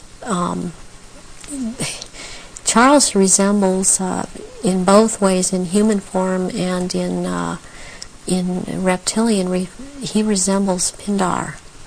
He's shorter, though, in reptilian form than Pindar, but the way that the reptilian, the nose shapes into the snout at that point, and the jaw becomes the underpart. It's very much like Pindar, and his mother doesn't look quite the same as he does. But what does the Queen look like? The Queen, she's darker, not quite so pale. She's darker. All over, she doesn't have the amount of I would call it freckling. It's more like a gradual, like the skin is gradually getting darker it's more smooth. And she does have the lumps up on around her head and down the tail, the spine. Charles has the tails down around the spine, and funny enough, he has the protrusions from the skull in the reptilian form, where about or above, right above where it seems like his ears would have been. What is it about the rituals that allow the shape-shifting to happen? When the victims are starting to be sacrificed, it's the scent of the blood, and they start shape-shifting at that point in time, and they can hardly wait to get to the blood. It's like they're addicted to the blood, and then the consumption of human flesh that follows. What have you seen the Queen or any of the royal family do in relation to that? Have you seen them sacrifice and consume human flesh? There are certain times when they will actually do a sacrifice, or there will have been someone doing a sacrifice, and it's not happening fast enough for them. So they will step in and finish it themselves, because the sacrifice the ritual has to be gone through. It's sacrificially, ritualistically, it has to have been gone through, and they will step right in and just start tearing the throat out, and they're getting all this blood from the jugular vein at the same time, and that has happened when there are many there that are going to be sacrificed, and they just can't wait, and tearing into the contents of the abdomen and stomach of a victim afterwards. Who have you seen do that? I've seen the Queen Mother do that, and Prince Philip and Charles. I've seen Guy de Rothschild do this. It seems that I've seen it more among royalty, or so-called royalty, do this than people that are not titled. That they don't seem to. They seem like it feels like they don't dare, but they shapeshift nonetheless. But it's like the royals that step in and just start tearing away, as they can hardly wait. How long can they hold the reptilian form in these occasions?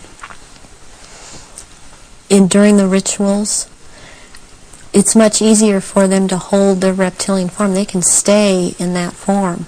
What it is that they have a hard time holding their human form. And as long as they're around blood and the scent of blood, they can't hold human form. Right. Where do you think the story of Diana fits into all this, in terms of the ritual that you know about and the royal family background that you know about? What was all that about? What happened in Paris? Diana was a ritual sacrifice because she's named after a goddess, Diana. She was chosen from before birth for the purpose of which she served. I understand and very well, and am very empathetic towards Diana, because in a way it parallels what happened to me, to have served your purpose, had 2 children, and then be tossed aside. And to her horror, though, she obviously never attending a ritual, she knew something was happening, and she knew what was going on, and could not be trusted to be at a ritual anyways. I don't think that Diana would have attended a ritual. I don't think that they could get her to cooperate in this because she actually saw for herself that this was going on after she married Charles. Was there any way, when Diana was married to Charles, without attending a blood ritual, that she could have seen him or one of the others become a reptile? They have a tendency when they're asleep to shapeshift, and they have to consciously hold their form, and when they're asleep they have a tendency to not hold human form and to shapeshift into reptilians, and there could be other things that happen. You know, I'm thinking about the times that Diana would have gone through a menstrual period. Well, that would have also really triggered some of these people in the royal family that are reptilian around her to want to shapeshift, or any woman, any human woman in that household that would be having a period, that scent of blood would tend to cause a momentary shapeshift. What was the whole, what appears to be a ceremony surrounding her assassination? What was that about? The rumours that she was pregnant, the Egyptian deified, and the place where it all happened, which is an ancient sacrificial site to the goddess Diana. How does all that fit together in the rituals that you know about? Okay, the crown aspect of the goddess is Hecate, and the day of Hecate is on August 13th.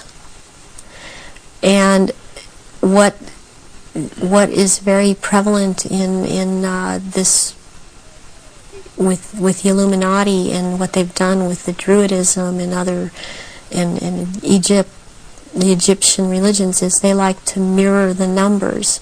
And so as like, for example, with the goddess Isis, her number is 18. When you mirror it, it's 81, and that is the number of the sister of Isis, Nephthys.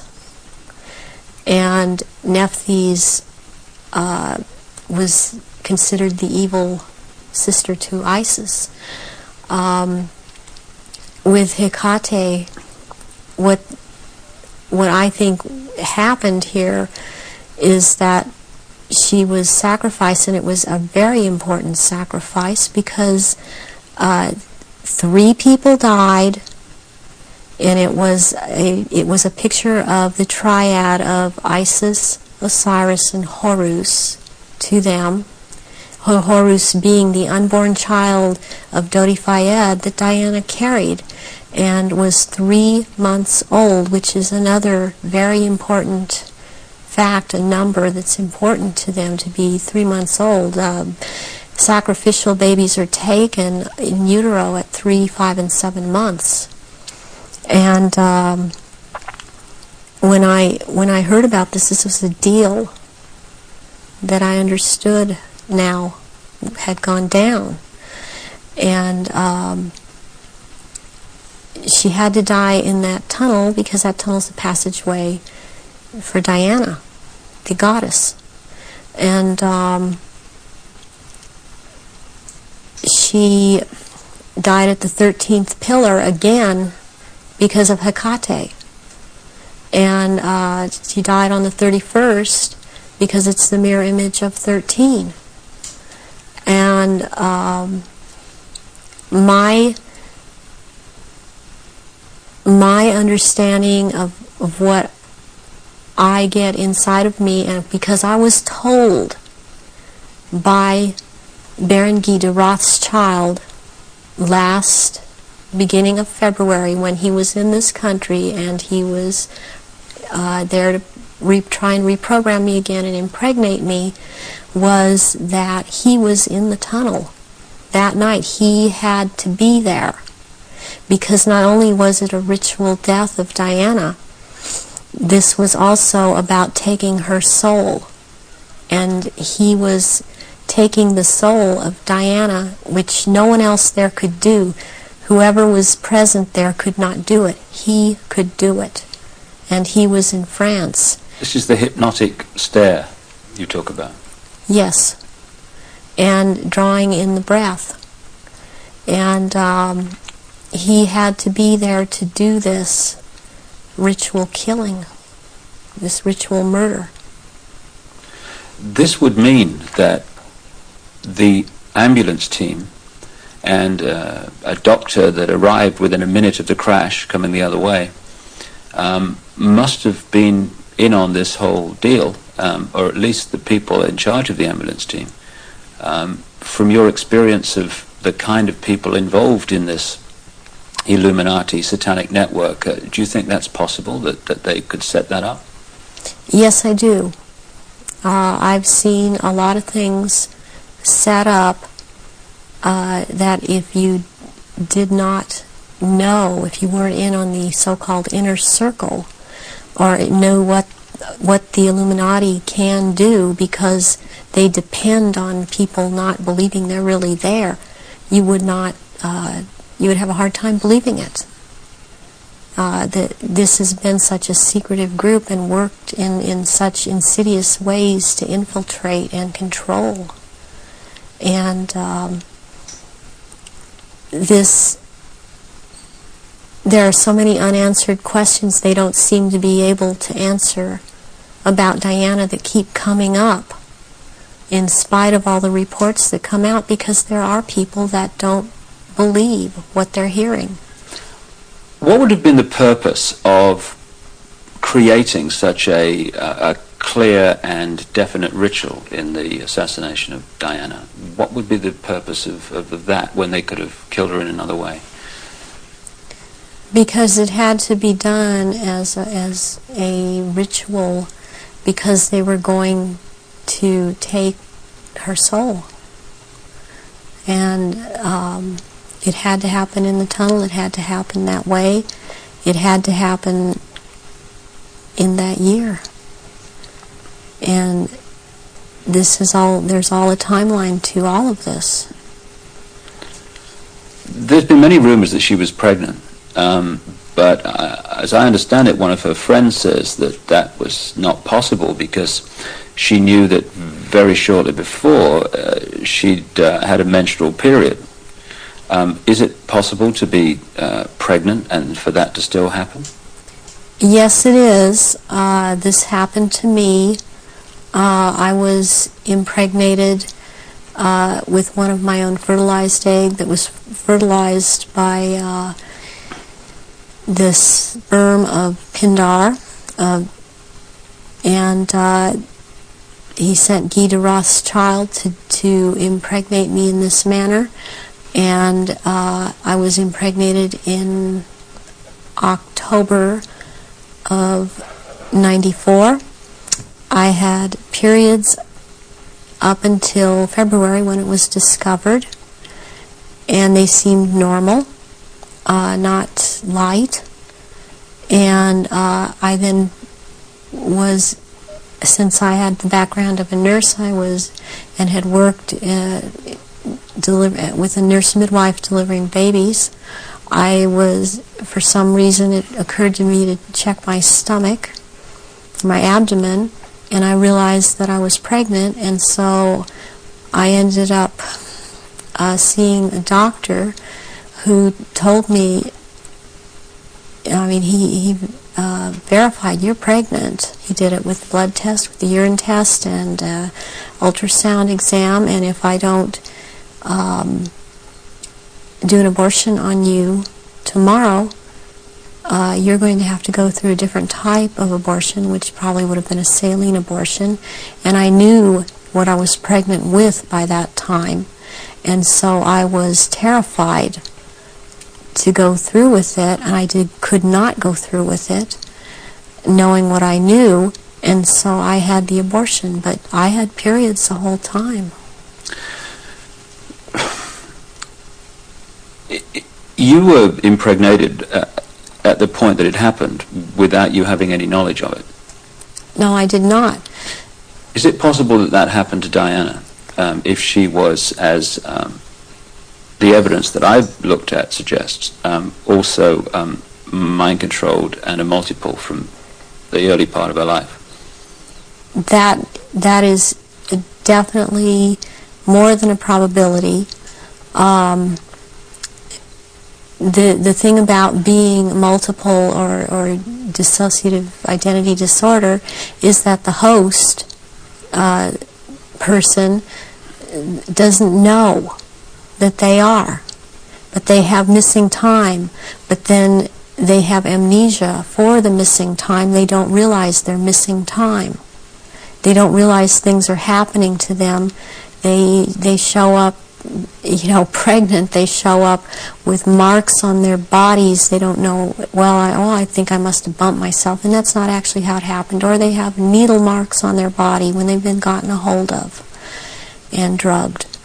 And it's only when they start to realize something's not right and they try and make a timeline and try and account for their time, they realize there's so much they can't account for that they simply took for granted. Oh, I was out shopping, or I was at this person's house, or I was over there. Then they realize they don't have a timeline for any of these things.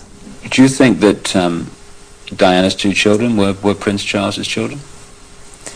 I do not believe that William is. I've heard that he was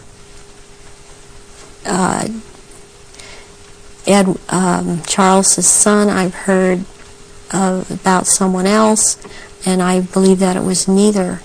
I believe that this child of Prince William is the son of Pindar, and she was impregnated and she did not realize that.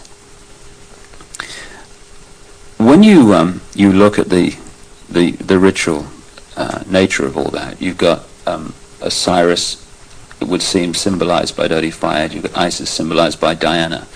Presumably the baby, quite obviously, symbolizes Horus in Egyptian legend and ritual. Why create that in a tunnel in Paris at that time? What was it designed to do, to symbolize or whatever?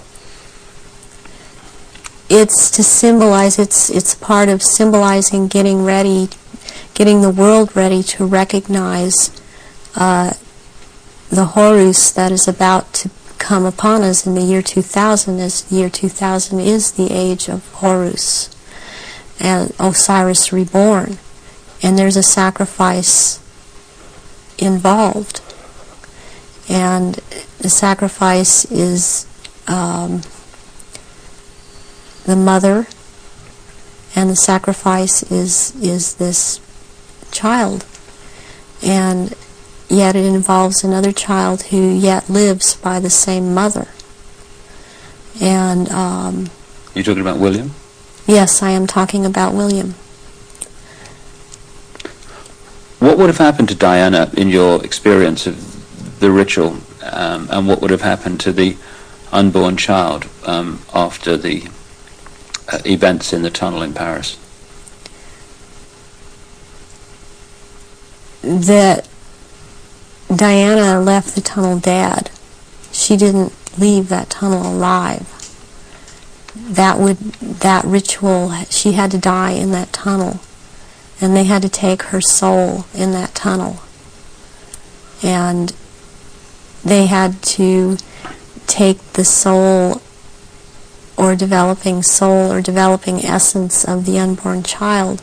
And in the hospital, it follows logically, according to what I know about what they do, that they would have taken the uterus and the fetus from Diana, that would have been taken, and as a ritual that would have been taken, and they would have removed other body parts. And done what? Distributed them for high Illuminati members to consume, because this is a ritual sacrifice. Some strange things happened after that. Strange things happened all the way through it.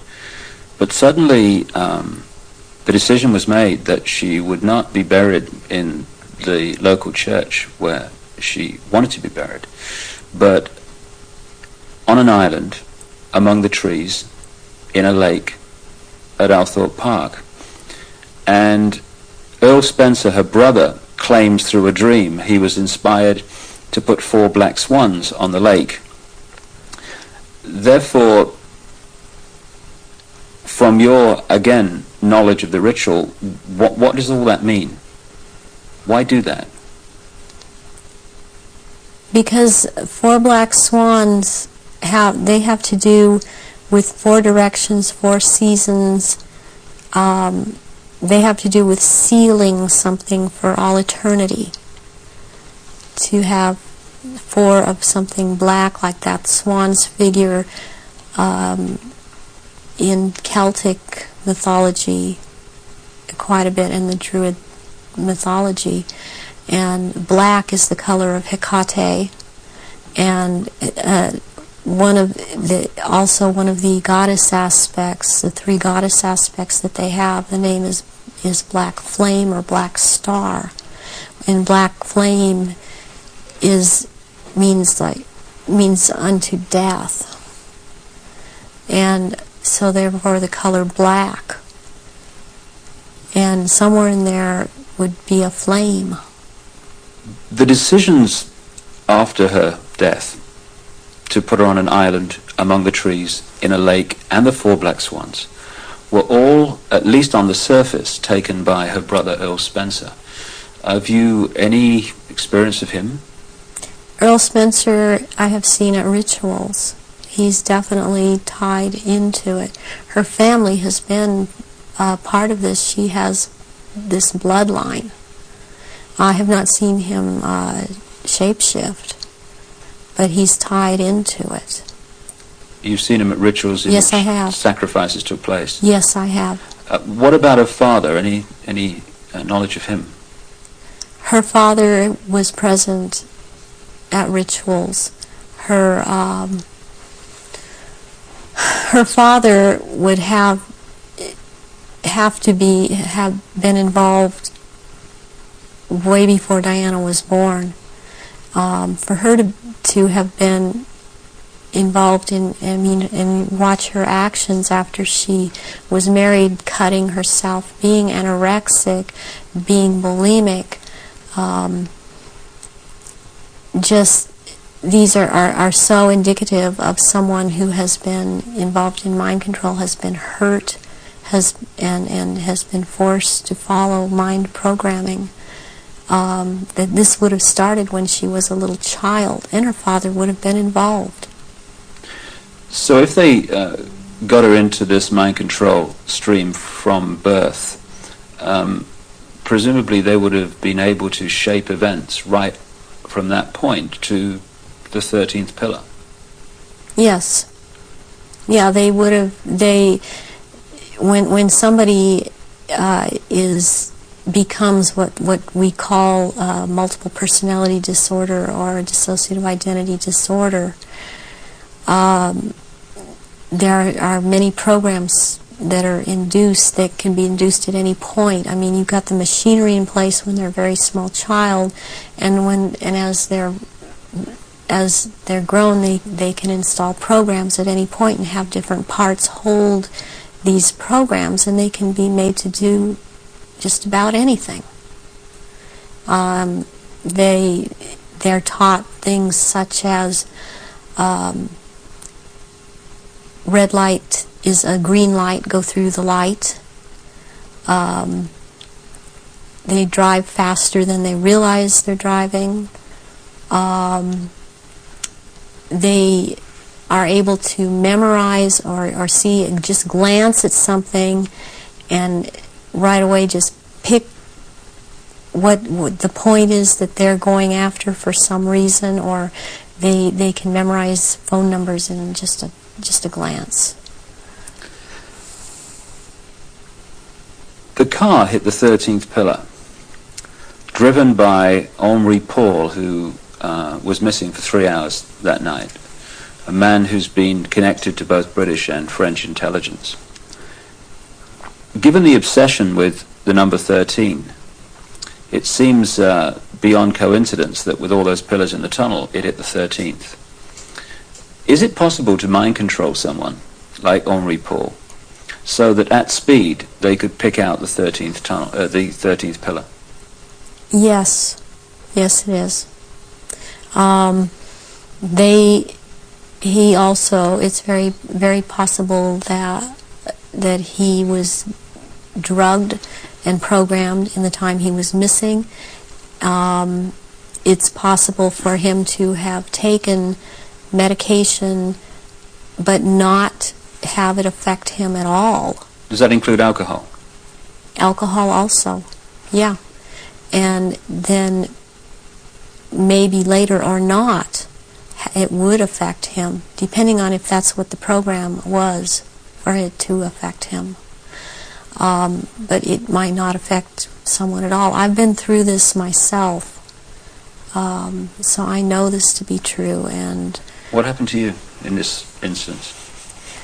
It was a very bad time in my life. The one time in particular I'm speaking of, where my then husband told me that he wanted a divorce, and I took approximately 8. I don't remember what the dosage was, but 8 Xanax pills in front of him, and I drove from where I lived in Orange County to the Norwalk area and went to see my therapist, who was holding some groups in this area, and I did not feel the effects of the pills at all when I drove to see him. I did not feel the effects of the pills at all when I left there an hour and a half later. And I had no car accidents. I was not stopped. My driving skills were very good. And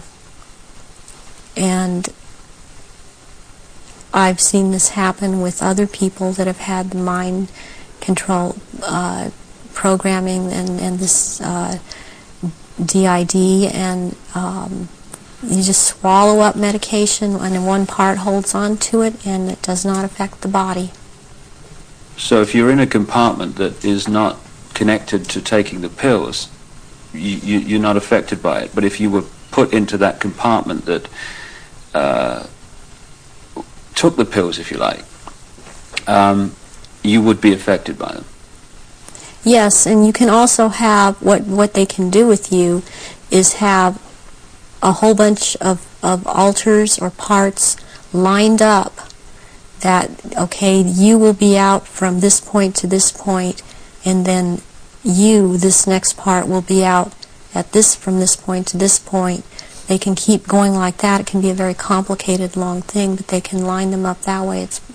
That's the way the programming goes. Do you think this could explain the apparent mystery of a alcohol reading of Henri Paul that was equivalent to 8 Scottish on an empty stomach, while the video evidence of the Ritz Hotel security cameras is that this was not a man in the minutes before he drove Diana into the tunnel that was in any way at that level of drunkenness?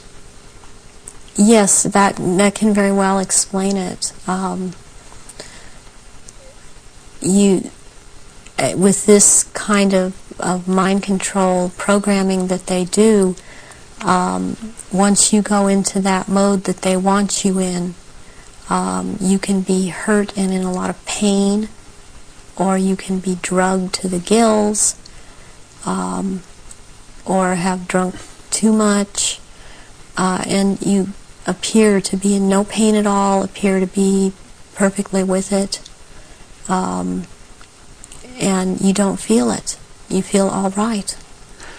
People would find it difficult, just coming from their own experience and observation, that someone could drive a car into a tunnel at considerable speed and pick out among 30-odd the 13th pillar.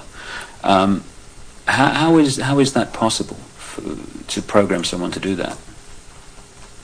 Because that someone has been taught and programmed and taught and programmed and taught for quite a while how to do this at a very fast speed. The mind works very fast, and if they have the mind and body connected the right way, they can drive. This person would have been able to drive into the 13th pillar at a fast speed. Would that have been happening on a conscious level, or would the subconscious have been pulling the strings? This would be on a subconscious level, and the person would not be aware themselves of what they were doing. In those crucial minutes before Henri Paul got in the car and drove away, would someone have had to have given him the trigger to access and activate the programming then? Or could he have been in some way pre-programmed to be triggered at that time? And if so, what would that be? Well, he was probably programmed to do all of this at a trigger signal.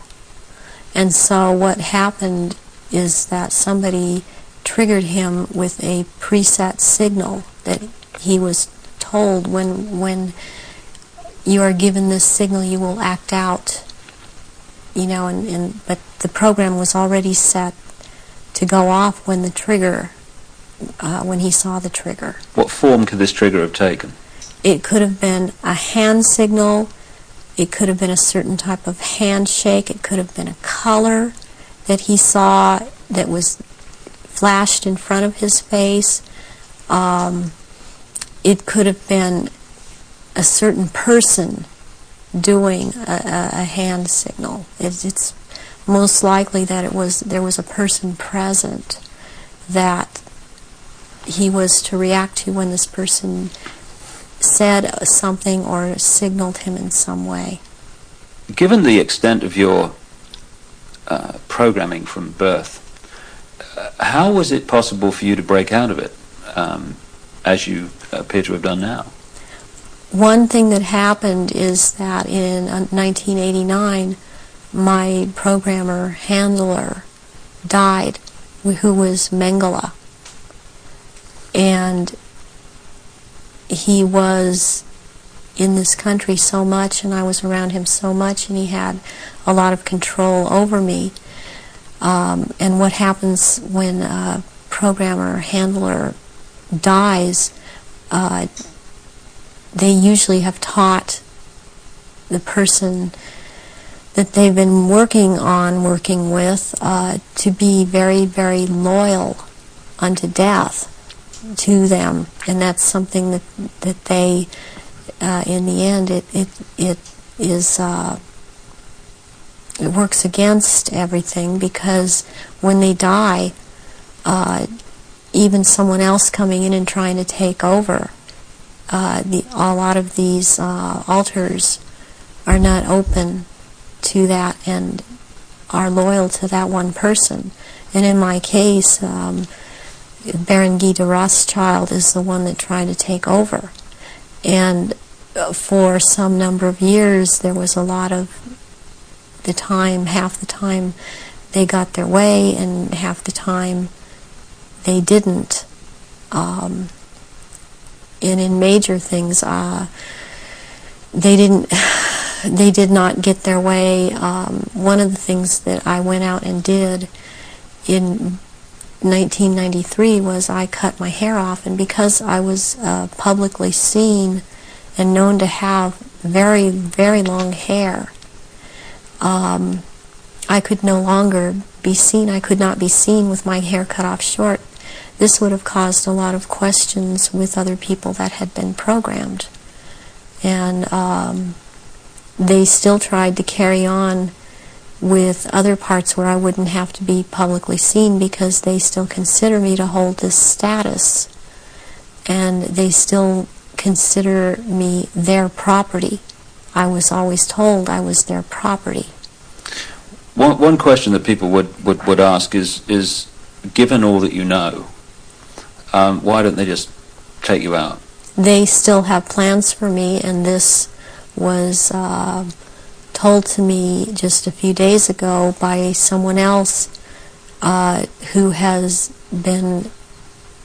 spoken with Baron Guy de Rothschild that they have plans for me, and they plan to try to have me back because of the psychic abilities, and that is not going to happen. In the little bit of tape we've got left, could we just turn the subject to the jury you've got to your left there? What is that? Was that part of the rituals that you were involved in? The first one, this is a child's ring. It is a 14-karat gold white, or 14-karat white gold ring with a diamond in the middle of a hexagram, or a hexagonal shape, and it looks like a hexagon if you were able to look closely at the diamond. This was returned to me by my ex-husband, who told me, well, this was in your daughter's clothes. And this was a message to me, and it was a trigger to me for him to do this. Any high-ranking survivors that I have talked to that know of this ring know that it's from Mothers of Darkness. And it would be very unusual. I mean, I don't know of anyone else that has a ring like this in their possession at this point in time. And what's the necklace? The necklace here is made out of copper, and it's very Egyptian, and it was given to me when I turned 19, and that's an important age because you really start at the position I was at, having these psychic powers in full effect and being allowed to do this in full effect during rituals, and this was worn during certain rituals. Why copper, and why have it at all? Copper is a transmitter. Copper has always been used in the occult. It has a specific meaning. The meaning it has is because I had a triad of altars that were very active in a lot of rituals, and the triad was Isis, Osiris, and Horus. And Isis was the part that drew down the moon, and Osiris performed the rituals, and Horus was what was born of performing those rituals. Just in the literally 3 minutes we got left, 3 or 4 minutes, I know it's difficult, but I want people to understand the nature of what's going on to so many people today. What sort of things were done to you as part of your traumatization as a child and later? I was electroshocked to the extent that my parents were told when I was in first grade that my IQ was 70 and that I was retarded, and they said I would be retarded. I always had trouble in school when I was in school because I missed so much school. My school records are missing. They've just disappeared. I have medical records that are missing. My birth certificate appears to have been tampered with. I have had my eyelids taped open, and so I couldn't shut my eyes. I have been electroshocked. I've been put into a narcoleptic sleep and had earphones placed over my ears and had messages repeated and repeated for days. I've had drugs injected into my body so that my nerves were just like on fire, and then they would just touch me. Since I wasn't allowed to have marks on my body, they couldn't use a cattle prod on me, but they do use cattle prods on people in torturing them, and they do use electrical stimulation to the genitals and also on the teeth. and they like to inject between the toes and under the fingernails and up in the gums. I've also had some kind of scarring done up through the roof of my mouth all the way up to the brain stem back here that gives me a photographic memory. And I have calcium blocks around the pineal gland that seem to be perfectly spaced and even, and it's very, very curious. The doctors can't seem to come up with a reason for that. I have been programmed to be anorexic, to be bulimic. For the government programming, since I was also used by the government in this country, I was programmed to cut my arms if I started to remember, which I was punished for by the Illuminati, as I was not to have these marks upon myself. I was made to eat my own feces as a little child. I was made to drink my own urine. I was not allowed to go to the bathroom. I was placed in a sensory deprivation tank. I had my shoulders, my knees, my toes, and my fingers, my elbows dislocated and then put back into place when they wanted me to be traumatized. I've repeatedly had phone calls of tones coming over my phone, and tones that you can't make by pressing telephone buttons, tones that sound like sonar sounds from a submarine, tones that sound like they were made by some type of instrument. And I have had directed energy used on me, ELF, low frequency electric waves used on me, microwave energy. And this in turn has created two different, would hear one tone in one ear, one tone in different tone in the other ear. It creates a third tone. They're called tritones. They change the electrical activity of your brain waves and to put you in the state they want you in. I have been programmed to run through red light, thinking it's green. There's been a lot of programming done around my children. They've used my children against me. And it's a very painful subject with me. To know that this is happening to my children. The same thing that's happened to me. It's easier, I don't know if I can make people understand this. It's easier for me to have, okay, I can handle that I went through this. And what I want most is to expose these people because of what they're doing to children all over. But they're doing it to my children too. And my daughter believes I've abandoned her. My son believes I abandoned him. And they don't have hope when they're children. They don't have hope when their mother's taken away from them and they're told that their mother just left them. So this is a cycle that goes on with thousands and thousands of survivors, not just myself. And this is how they perpetuate it if there is a parent that's protective that believes and has found out this is happening.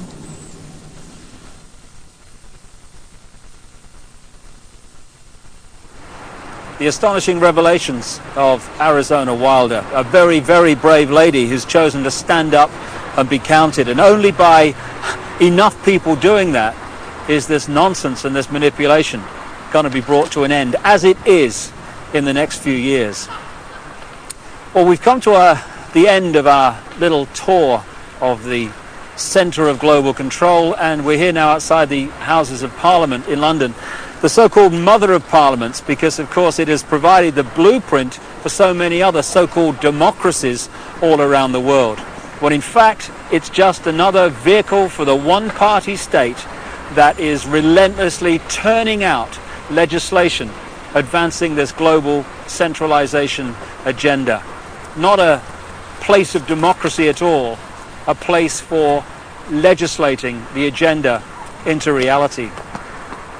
Well, you've heard the information and possibly read it in The Biggest Secret at greater length also. The question is, what are we going to do about it? that's entirely up to you as an individual and me as an individual. As someone once said, what you think of me is none of my business, and it's not. This is just information, make of it what you will. But what we make of it and what we decide to do in the light of this knowledge will decide the kind of world that we and our children are going to live in the next few years and beyond. The Chinese have a word that means at the same time both danger, crisis and opportunity. And that's the situation we're in now. Yes, there's a crisis. Yes, there's a danger of this global fascist state becoming reality, but it's also an opportunity to wake up and make the change that will turn this planet from a prison into the paradise it once was and the paradise it will become again. And that is about choice. Choosing what we do as a result of what we know. And I quote in my books a number of times an American comedian called Bill Hicks, a genius in his way, very angry man, but a very brilliant man, a very profound man. And he described life in this way. He said, life's like a ride in an amusement park. And when you go on it, you think it's real, because that's how powerful our minds are. The ride goes up and down, round and round. It has thrills and chills, and it's very brightly colored, and it's very loud, and it's fun for a while.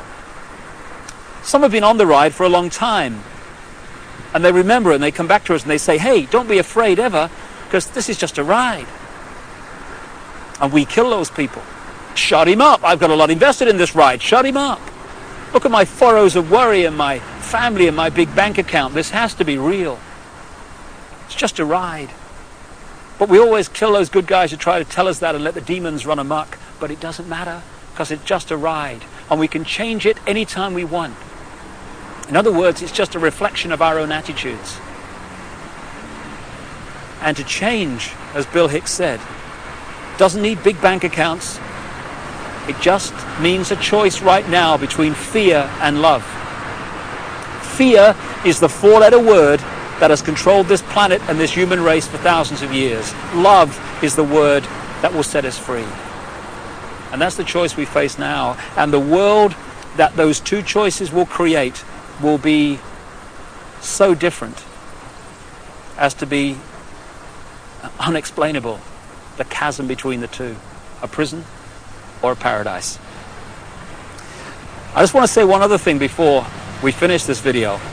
I don't want to demonize the reptilian race, because it's just a genetic stream in the great forever.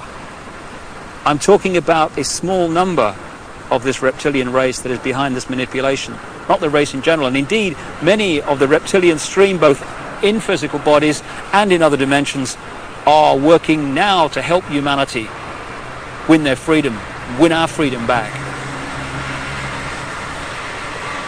And I'd like to thank once again also Arizona Wilder for having the guts to stand up and speak her truth. And if enough people do that, then this house of cards, because that's all it is in the end, is going to fall.